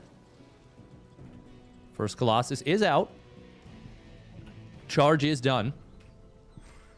But no extended thermal lance. No +1 weapons. MaxPax feeling confident to take a 4th during all this. Well, I mean, he's seen the 3rd CC. Dropping a photon cannon. That's kind of funny. The deadest Marine of all time, folks. Watch and marvel at the deadness of this Marine. Single Viking not going to stop this Prism from unloading just a paltry 2 Zealots into the main. Does he save this? I think it dies. No, it doesn't. Wow, he gets out. He tried to mind drag with the 2 Zealots. That was so interesting. It didn't really work out. I can't believe he actually got the recall off. That feels crazy to me. MaxPax going to try and skirmish here. Clem, though, scans through the bushes. Make sure there's nothing waiting for him. Now triple drop to the left side. Well, MaxPax, he's got his 3 Colossus out. He's got his extended thermal lance done. That's a very scary timing that he has survived, but... Oh, that 1 Zealot just spotted. Uh-oh, uh-oh. There's no recall available. He loses the Robo facility. MaxPax was wildly out of position here. Clem, though, he's just going to have to settle for a Robo facility, and that's it.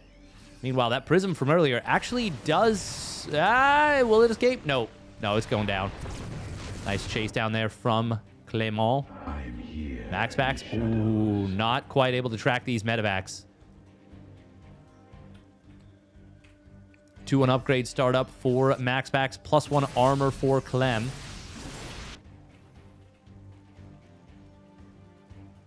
MaxPax is very out of position here. If this drop were to zoom in, It wouldn't be the easiest time for him to deal with it. What is the recall cooldown? It's still another 20 seconds or so.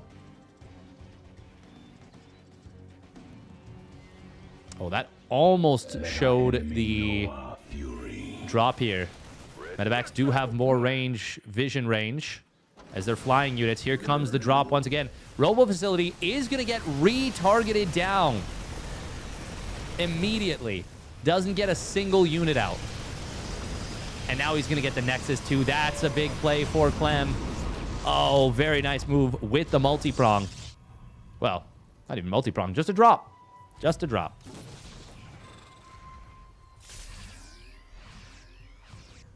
MaxPax, though, retaking the natural and expanding again. Clem is close to a 4th CC. Oh, MaxPax. Oh, he finds the drop as it starts to unload. It's a couple of bio units there. That's a pretty nice timing to discover that.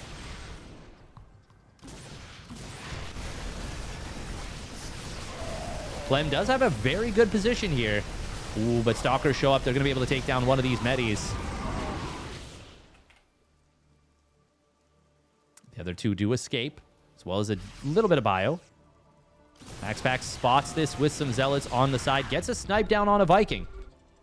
And he's completed his 2-1 upgrades. That'll give him the upgrade lead. Clem. Oh, I don't know about this push. Tanks. Well, one of them gets taken down. The second one going to get some good shots off. But now it's actually friendly firing a little bit, thanks to the Zealots. MaxPax able to snipe down all but one of the Vikings. Very good fight in the end for MaxPax. It looked a little scary for him, but it was still good enough. He had Zealots coming in from the right, from the top. Sniped down some Vikings. Nicely done.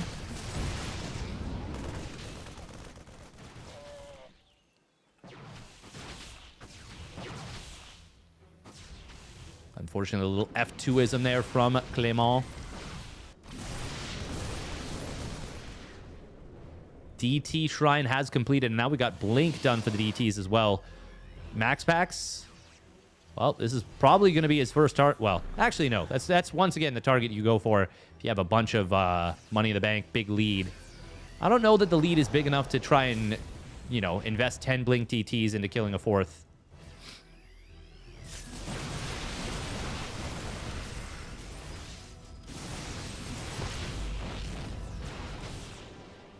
SCVs are going to get hit, though. Sensor tower will get taken down. DT just backs away. Good Viking micro here. Going to be able to take down those Colossi very quickly. During all this, DT picks up a bunch of kills, 10 kills in total. MaxPax will complete his 2-2, once again maintaining a single upgrade advantage. And there's a very small moment where it's going to be 3-2 versus 2-1. And that is going to be a really bad time to fight against a Colossus-based army. Now, fortunately for Clem, there's only one Colossus on the field, and it's actually mostly Zealots. Oh. As DT will just die attacking a planetary. Missile turret Viking on the main will defend it. And this is kind of funny. The SCV getting released there from its prison. Let's see if it builds another turret.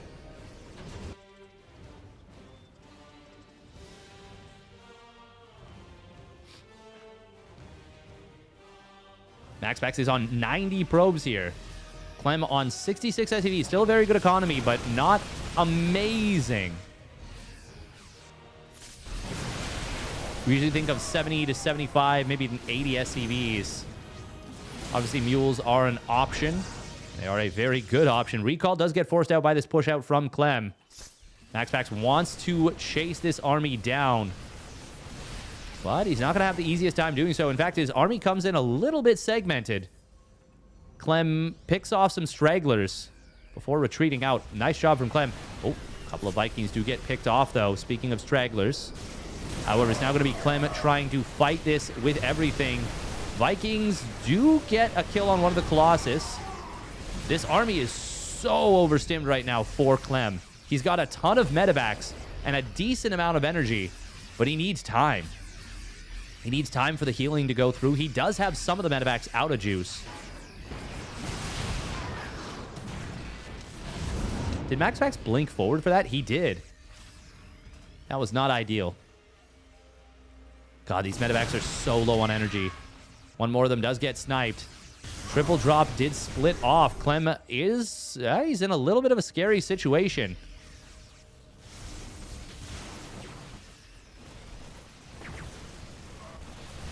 Clem, though, will cancel his opponent's... What is that? 7th base? 7th base. Oh, MaxPax warps in some Zealots and DTs. Scan comes in, immediately forces the blink back. Blink back. Blink block. +2 ship weapons, +3 attack, nearly done. +3 armor, just a little bit behind there for Clement. Very fortunate that the... Well, very well done by Clem, I should say. That he... Oh my god, punch the mic. That he lifted up into the medevacs that were farther away. And so the only one that could be hit was the empty one. Ooh, even as MaxPax trying to add on more gateways, Clem depowering one of them. Blink TTs back into the main base. Immediate scan. Clem with the instant reaction. Very nicely done. SCVs will be able to repair this bunker thanks to the help of their, well, the gigantic army right there. Medevacs do get forced away. Big attack, though, at the front. 5 Colossus. There's only 7 Vikings, which is not enough to deal with 5 Colossus. But he does need to make use of those 5 Colossus as soon as possible, because eventually there will be enough Vikings, and then it won't be so great. Clem is very low on gas right now. Very, very low on gas. Oh, he actually only has 2 SCVs in this gas. But it's going to mine out pretty soon. Prism into the main. That missile turret from earlier was not rebuilt. And it's going to be 4 Zealots and a DT warping in. The warp in will be successful. Targets down the starport. Don't know if that was just a I'll just click, or if that's an I'm actually trying to kill this. But at the front, Vikings getting hit by the Blinky boys. Ghosts, oh, they're hit hard by the laser beams. 3 of them go up in smoke. They look so cool when they get cooked. And the lasers are just zapping this Terran army. There is a good concave, though, from Clem. Is it going to be enough? He will get on top of this. The medevac heal is enough. It is enough. There was not enough front line for MaxPax. He has 3,000 minerals in the bank. Imagine 30 Zealots right here. Oh my god, that was one of the most cinematic fights I can remember in a while. The medevac healing was insane during that.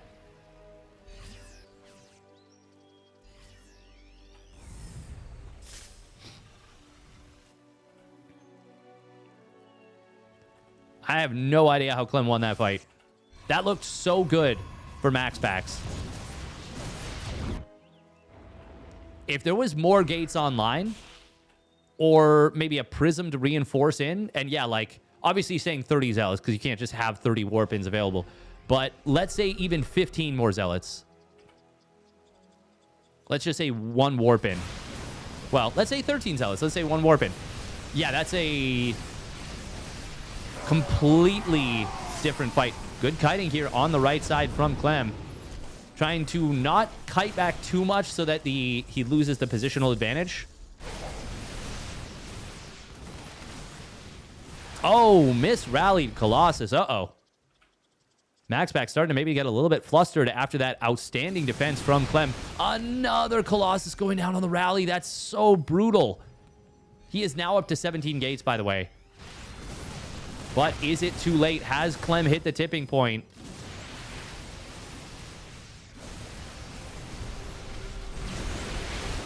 We will see. Oh, that Immortal getting tagged by the concussive shells from the high ground. But MaxPax, he kind of finds Clem. Clem landing the Vikings. There's a Colossus, though, on the side. It's a full surround, but Zealot reinforcements are a little bit late. However, they are in time to get it done. What's the opposite of a day late and $1 short? Day of and just within the budget?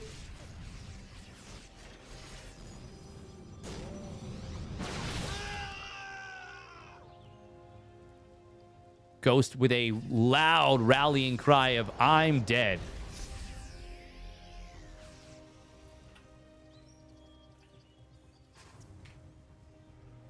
Oh, man. What a game. What a game between these two. What a tilt. What a battle. What a duking of it out. The surround looked so good. Clem was so trapped in this little pocket.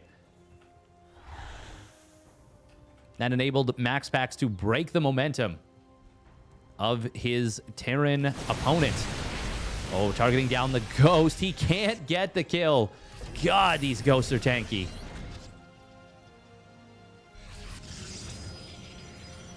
MaxPax is trying to take both corners right here. Oh, Prism into the main. 4 Zealots once again. He could get the Caduceus Reactor upgrade, and he will actually deny it. It's a super short upgrade, only 50 seconds, but he gets the kill on it. Meanwhile, oh, Colossus does get taken down. There's a lot of Vikings here. Second one gets chased down as well. It is +3 ship weapons, by the way. MaxPax. He is on 8 bases now, just as this bottom right completes. Look at that. Oh, he even returns cargo. Oh, beautiful. Beautiful attention to detail there from MaxPax. Glad I caught that. Shows he's even macroing his micro. Even 22 minutes into the game. Or microing his macro. I said macroing his micro. I don't even macro my micro.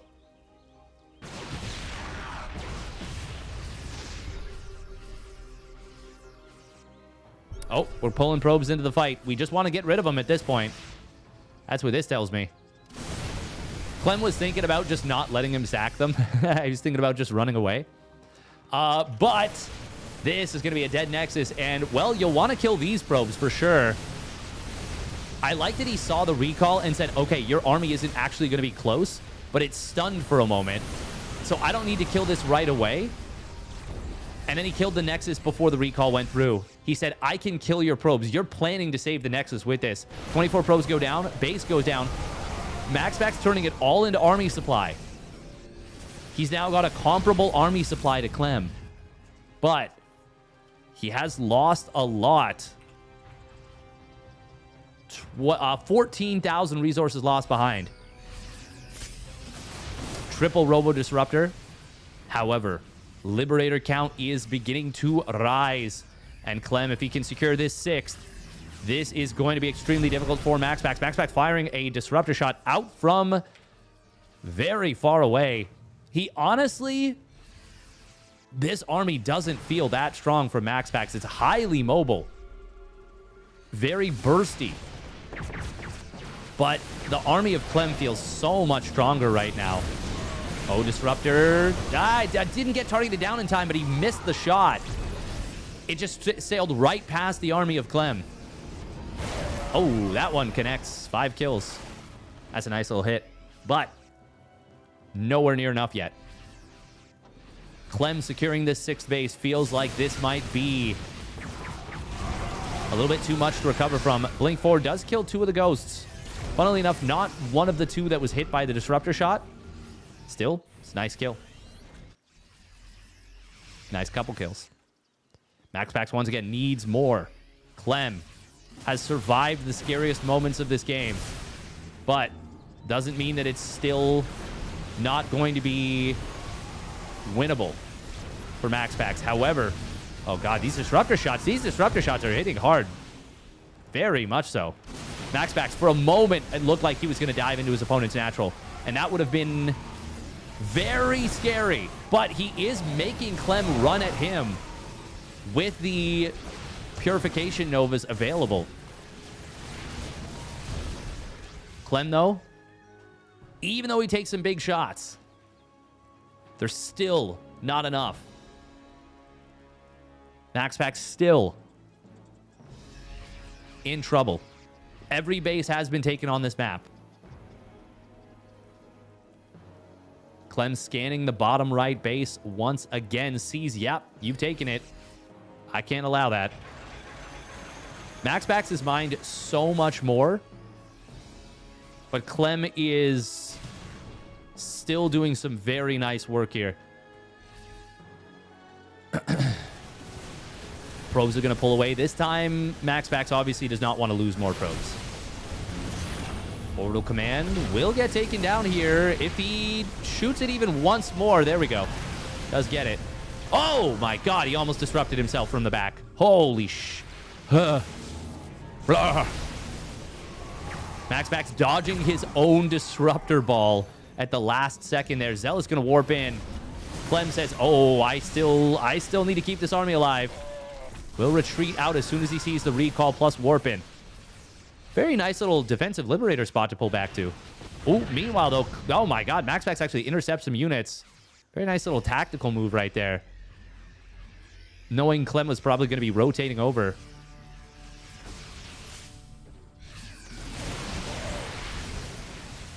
Oh, disruptor. Huh. Oh, they're getting some decent shots. MaxPax, I think he can fight this army on the left side, but blinking forward to block his own zealots makes it a lot more difficult to do so. Ghost Cloak is a problem right now. There is no observer speed. So chasing these down is not easy for MaxPax. MaxPax did add +3 shields. Disruptor shot. Oh, we're going to see a blink forward here. Gets both Liberators. Clem is very much committed on the bottom right side. That's a big disruptor shot. Clem might... he might have lost a little too much right there. Oh, but if he secures the bottom right base, that's more than okay for him.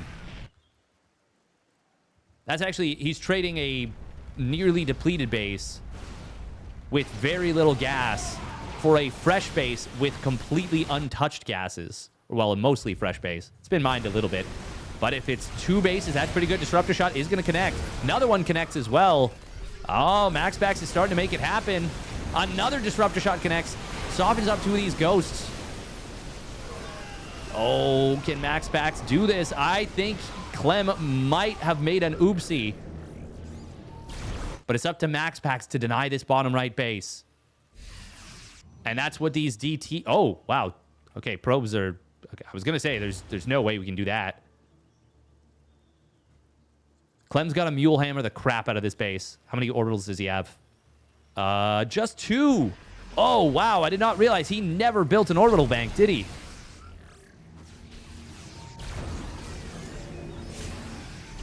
Oh, another disruptor shot does connect. Actually kills a Viking. This game is still so close. Medivacs did all boost to the right side to defend that base. Clem knows he's kind of on an island a little bit here. Blink forward. I don't know about this one. There's a lot of Liberators here.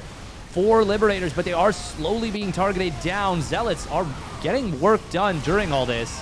But MaxPax just fired so much of his army there. And now the flanking units of Clem come through. They're going to wipe out the remainder of this army. Just a few Blink Stalkers retreat out, and GG is called. Clem. Holy moly. What the game. What the game.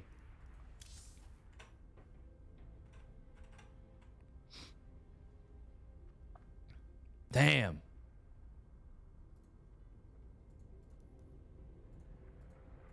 Absolutely ridiculous game.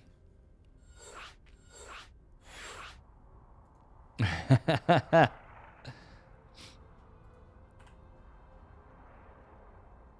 right, we got to run a quick minute and a half of ads. That is the only option. I do apologize. Other option is game stuff during the game.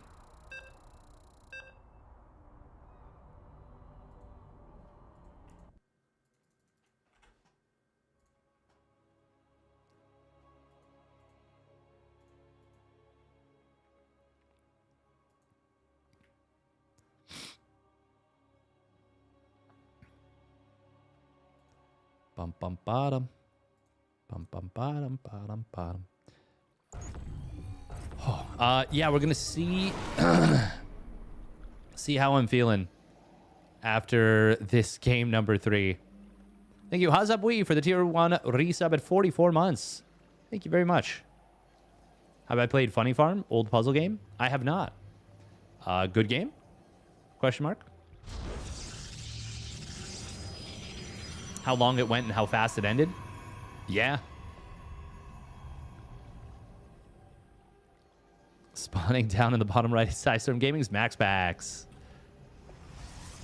In the blue. And his opponent spawning up the top left. It is Team Liquid's Clem. Malem in the red.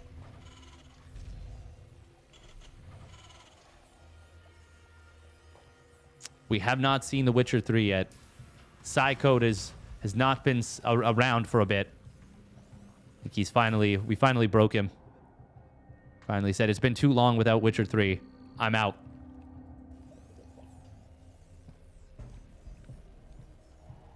Oh, but yeah, after this one, I think I shall carry on his legacy. He might just be chilling. He's taken breaks from Twitch in the past, which is totally chill, totally reasonable, and probably a good thing to do in general. Oh man, yeah, I think I'm probably gonna call the stream after this. Probably after this game, just because I want to be able to cover Pigasaur tomorrow. And I am this tournament. Ah, that would be nice. Marine Reactor, okay. Yeah, no, I want to... I want to be able to cover Pigasaur tomorrow, and I'm tired, a little sick. Right after this tournament. How many more series are there? ShoWTimE did beat ByuN.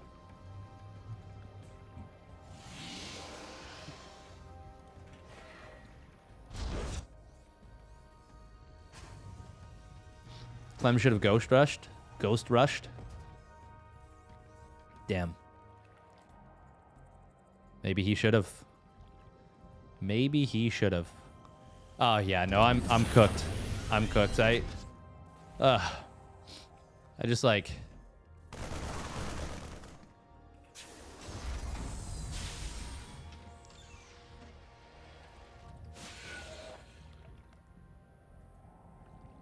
I just want to give myself a chance to somewhat heal.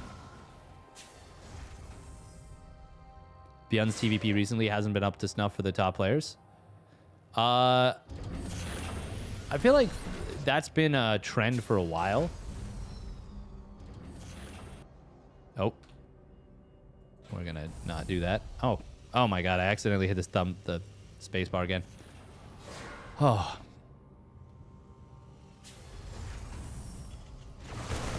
R took out ByuN the other day in the Berry Patch Open. Oh, that's pretty neat.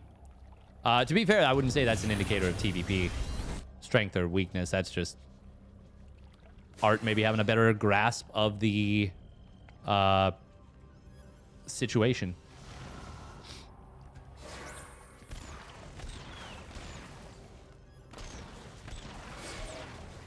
Oh.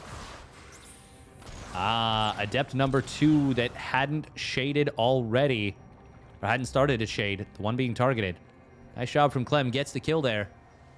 Despite good movement on the second adept, or well, I guess first adept, technically. That's first blood. First blood. Art kind of cooked, to be fair. Nice. The more I think about it, the more I really like that one upgrade you came up with, the Hive upgrade, that makes Corrosive Biles land faster. I think that's so cool. I think it's so cool you came up with that. That's a very, very novel and cool idea, Patches. I think it's freaking sweet.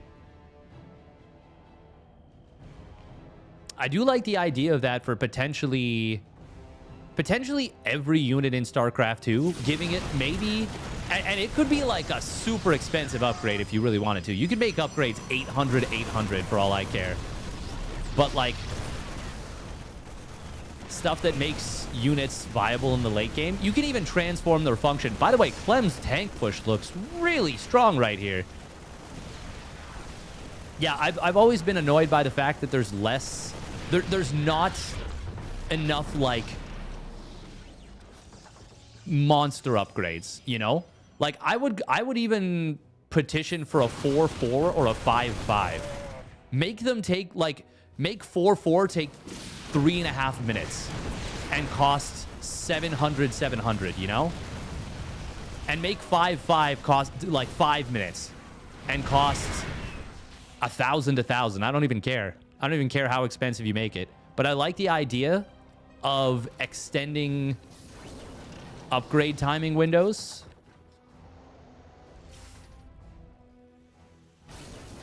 Like, you need to make it really, really expensive so that, for example, let's say Terran has been pushing Zerg all game long.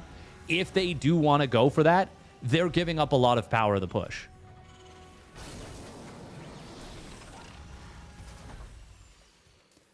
Honestly, patches, as crazy as that sounds, yeah, no, I would be down for something like that. Clem killed the base, backs away. Great success. Very nice, but Banshees go down, tank goes down, Cyclone goes down. Still, obviously, this is a very good situation for Clem. Even on workers, ahead in economy, ahead in third base. Well, it's identical rebuild times. But Stim Combat Shields +1 coming online. Do we have charge? We do. So that's one thing. But I don't think that's enough things. Mass orbitals are kind of like a late game Terran upgrade that costs thousands of minerals to reduce your SV count. Yeah. And give you free vision on the map in the form of scans. Not free, but you know what I mean. Like, no direct cost.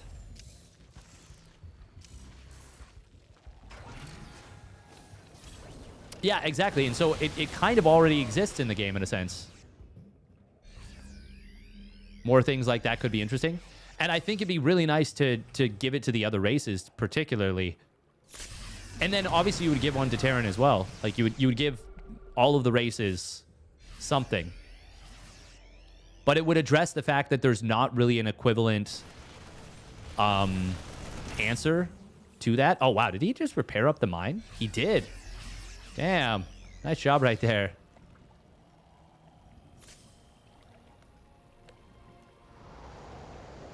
An 8-minute upgrade for 5-5 is insane. That's what I'm saying, right? Like, maybe not 8 minutes. 8 minutes would be a really, really long time. Like, 8 minutes would actually be to the point where you're like, okay, I'm starting this, and I could have finished an entire other upgrade setup during this. But it would make sniping engineering bays in the later stages of the game. Or forges, or Evo chambers. So much more impactful.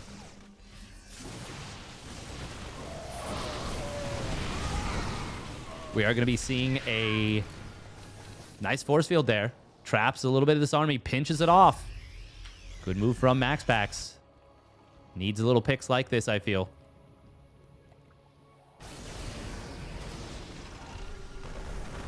All of your supply depot is 500 HP.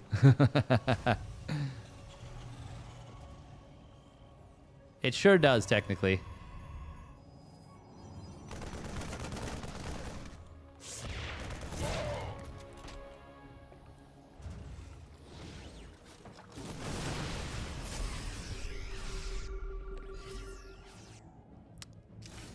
Clem looking for potentially engagement. But he says, nuh-uh, you're too well set up. He does have a bit of a reliance on these tanks for dealing with the Colossi. Ooh, little Zealot drive-by on the other side. Oh, that's a big mind drag into the SCV line. Very nice job right there for MaxPax. Ultimately, these Zealots will get cleaned up by a nice little all-marine hit squad. Siege tanks here are very well placed to hit the mineral line.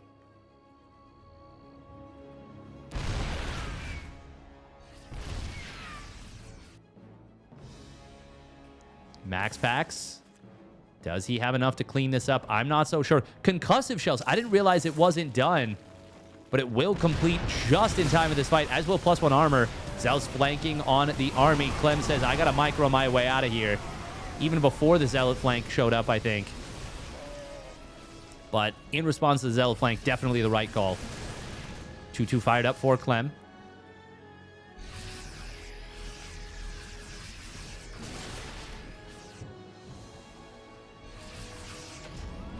It just turns into a Terratron. Nice. The Terratron is so cool.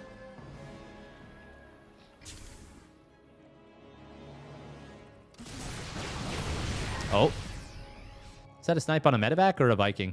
I'm not even sure. Another Zealot run by, getting set up here.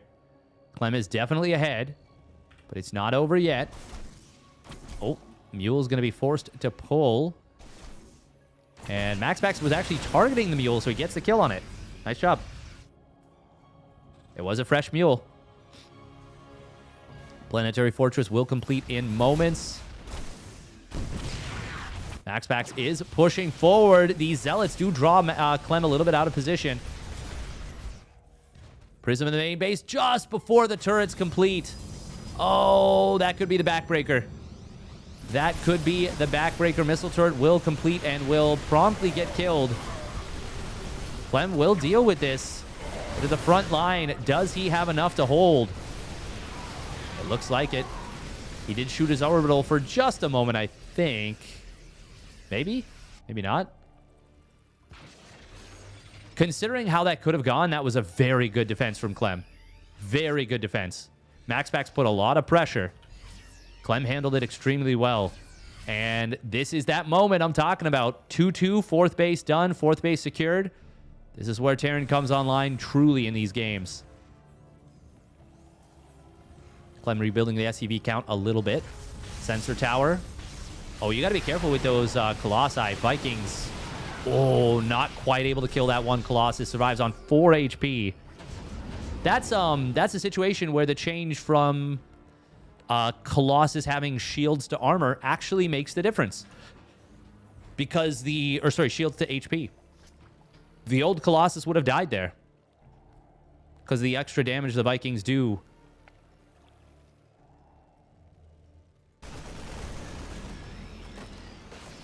I know it may seem silly to even point that out, but it's a change. 5,000 bipeds or 2,500 quadrupeds? Or is it some kind of addition? Or is it like 10 millipedes? You know? It's a good question. These are important things with Dimitri Martin. Little fight on the right side will get deflected. Vikings. Oh! That disruptor shot land? No, I don't think so. God, once again, MaxPax with some very nice multi-prong.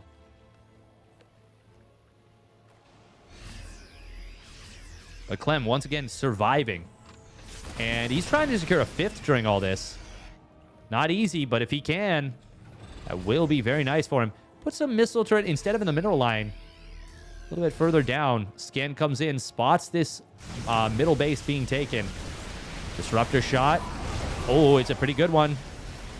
Second one also being... MaxPax is firing these out from a perfect distance. Not far enough forward that they can be sniped, but far enough forward that they're having an impact.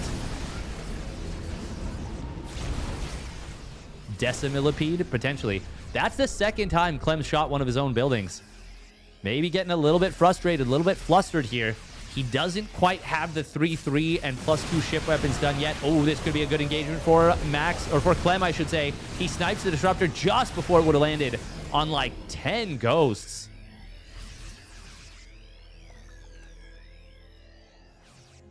MaxPax has not yet found the decisive kill. Clem with another hit squad on the right side to help defend this. MaxPax, I mean, he's walking through the sensor towers here. That's not ideal. Colossus shooting depots. Not what you want in the slightest. Disruptor shot hits these Marauders, but won't kill them. A couple of snipes do come through. This looks like a good fight for Clem. He's going to find both Colossus.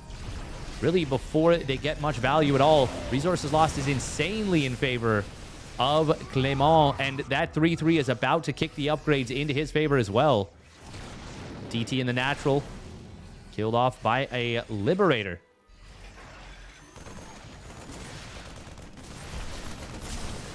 Oh, but it is going to be a kill on the top right base of Clem during all this. SCV's trying to complete the command center. He won't get the completion on it. Ghosts get hit by a disruptor shot, but won't get they will not get the kill. Disruptors, I should say. Ghosts surviving. Still, that was a very good sequence from MaxPax, recognizing the natural was a little bit open here. Oh, MaxPax accidentally firing a disruptor shot backwards. 20 SCVs have fallen, but Clem is maxed out and on a very powerful army. He might just elect to go for it. Doesn't need to, but he potentially could. Actually, you know what? Maru would go for this right now.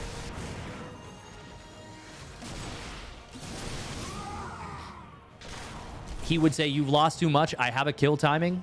I'm going to kill you. I've lost a bunch of eco. But you lost a ton of army. Orbital count is not super high. But it's okay. What do we see? Defensive? Yes, we do. Defensive Liberators here. There is a missile turret. Once again, not in the mineral line, which is surprising. Bunch of landed Vikings here. Oh, Liberator's going to try and siege up at the main fight. This feels like MaxPax cannot be here. And Clem is going to show him why he can't. I feel like this can be the trap that you can find yourself falling into in StarCraft 2. Is... Oh, okay. You convince yourself that you just can't attack. Double scan coming in. Sees this base on the left side. It only just started mining a little bit ago. He also sees the base on the right is being rebuilt. That will be denied very quickly.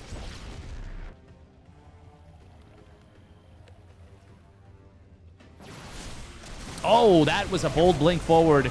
There are no medevacs here, but the Zealots, they are not... Zealots and Stalkers are not going to be enough here. That was a disastrous fight for MaxPax. It is worth noting that Clem doesn't need to attack. Like, he is in a position where if the game continues as it is, he will win it comfortably. But you also give MaxPax an opportunity to maybe find a miracle engagement and win the game. Disruptor shot does get denied. Good job from Clem recognizing there wasn't enough protecting it, despite the fact that he was a bit of a ways away from it. Oh, he won't be able to kill that disruptor, but doesn't necessarily need to, and now just steps through, kills the Ruppy, kills the other one, and wins this game with a 2-1 resources lost advantage. Very well done by Clement.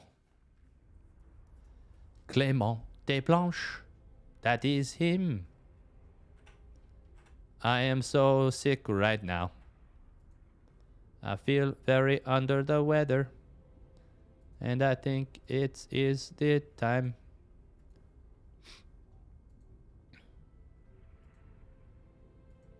Got the vid?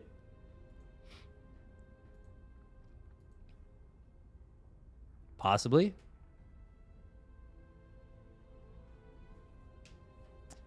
Oh, wow. A new Warcraft 3 patch has dropped.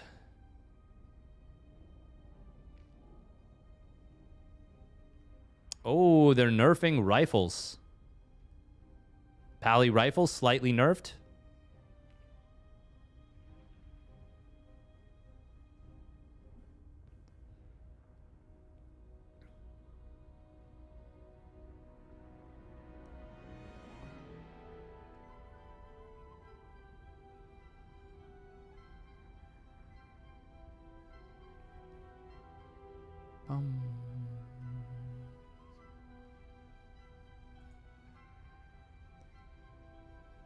Oh, the one good thing Alliance has is taken away. Pally rifle was pretty darn strong, wasn't it? Well done by Clem. Very well done. That was such a sick game. Such a sick series.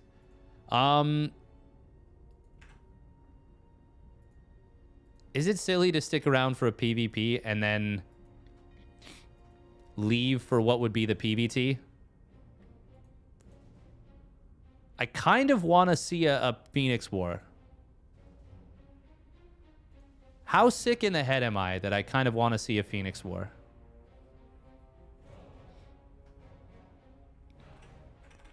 I mean, we know I'm sick in the head.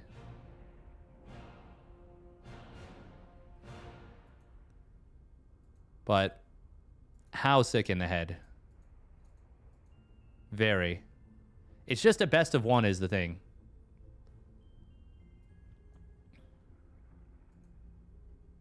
Is it the fever speaking? Message MaxPax and request of Phoenix War? That's funny.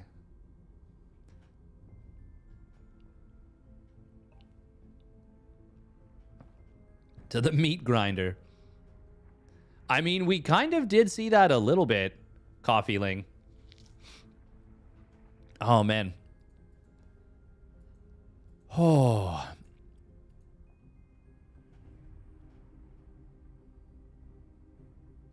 Boop, boop, boop, boop, boop, boop, boop, boop, boop, boop, boop, boop, boop, boop, boop.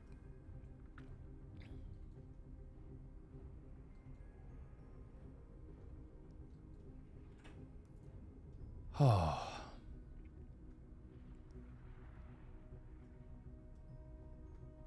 Wah, wah, wah, wah, wah, wah, wah.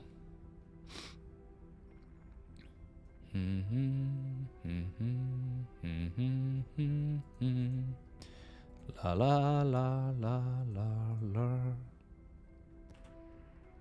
la. Yeah, no, I gotta call it. As much as I want to,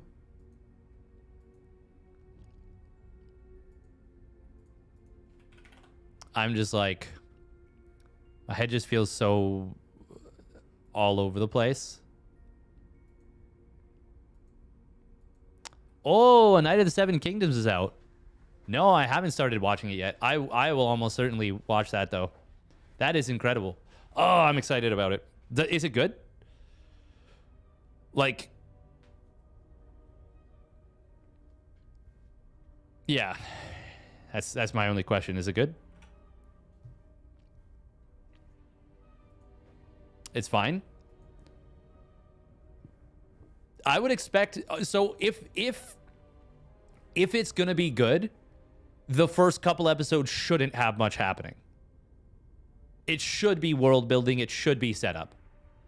I would be worried if they hit the ground running, because that means they don't understand what story they're telling. Like, yeah, that's how I look at that. Not short of nakedness.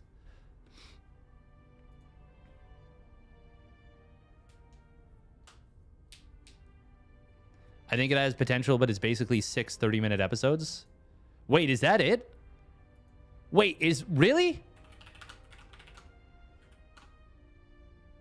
Night of the Seven Kingdoms.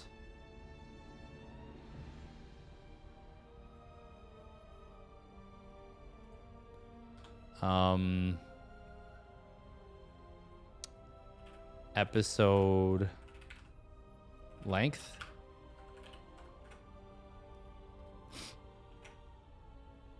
"30 minutes. Ah, that's...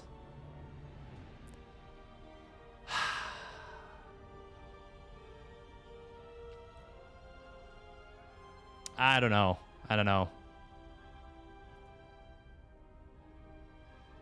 Yeah, that... 6 episodes, 30 to 40 minutes each. It should be 10 at least. Well, it depends. I guess it depends on, like, what they're going to be doing with it. But personally, I really like the story of Sir Duncan the Tall. I think it's really cool. Okay, we're going to raid up Roddy.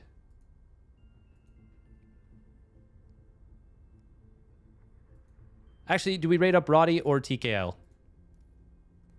We'll raid up Roddy, but also check out TKL. Support Monday Night Weeklies. I'll be back tomorrow. I am sick as a dog. Otherwise, I'd be covering the whole thing. Oh, man. Yeah, I need some rest. All right, bye, guys. Sorry, I can't finish the whole thing. I'm just, yeah, feeling a little bit too much. Too sick. All right, peace.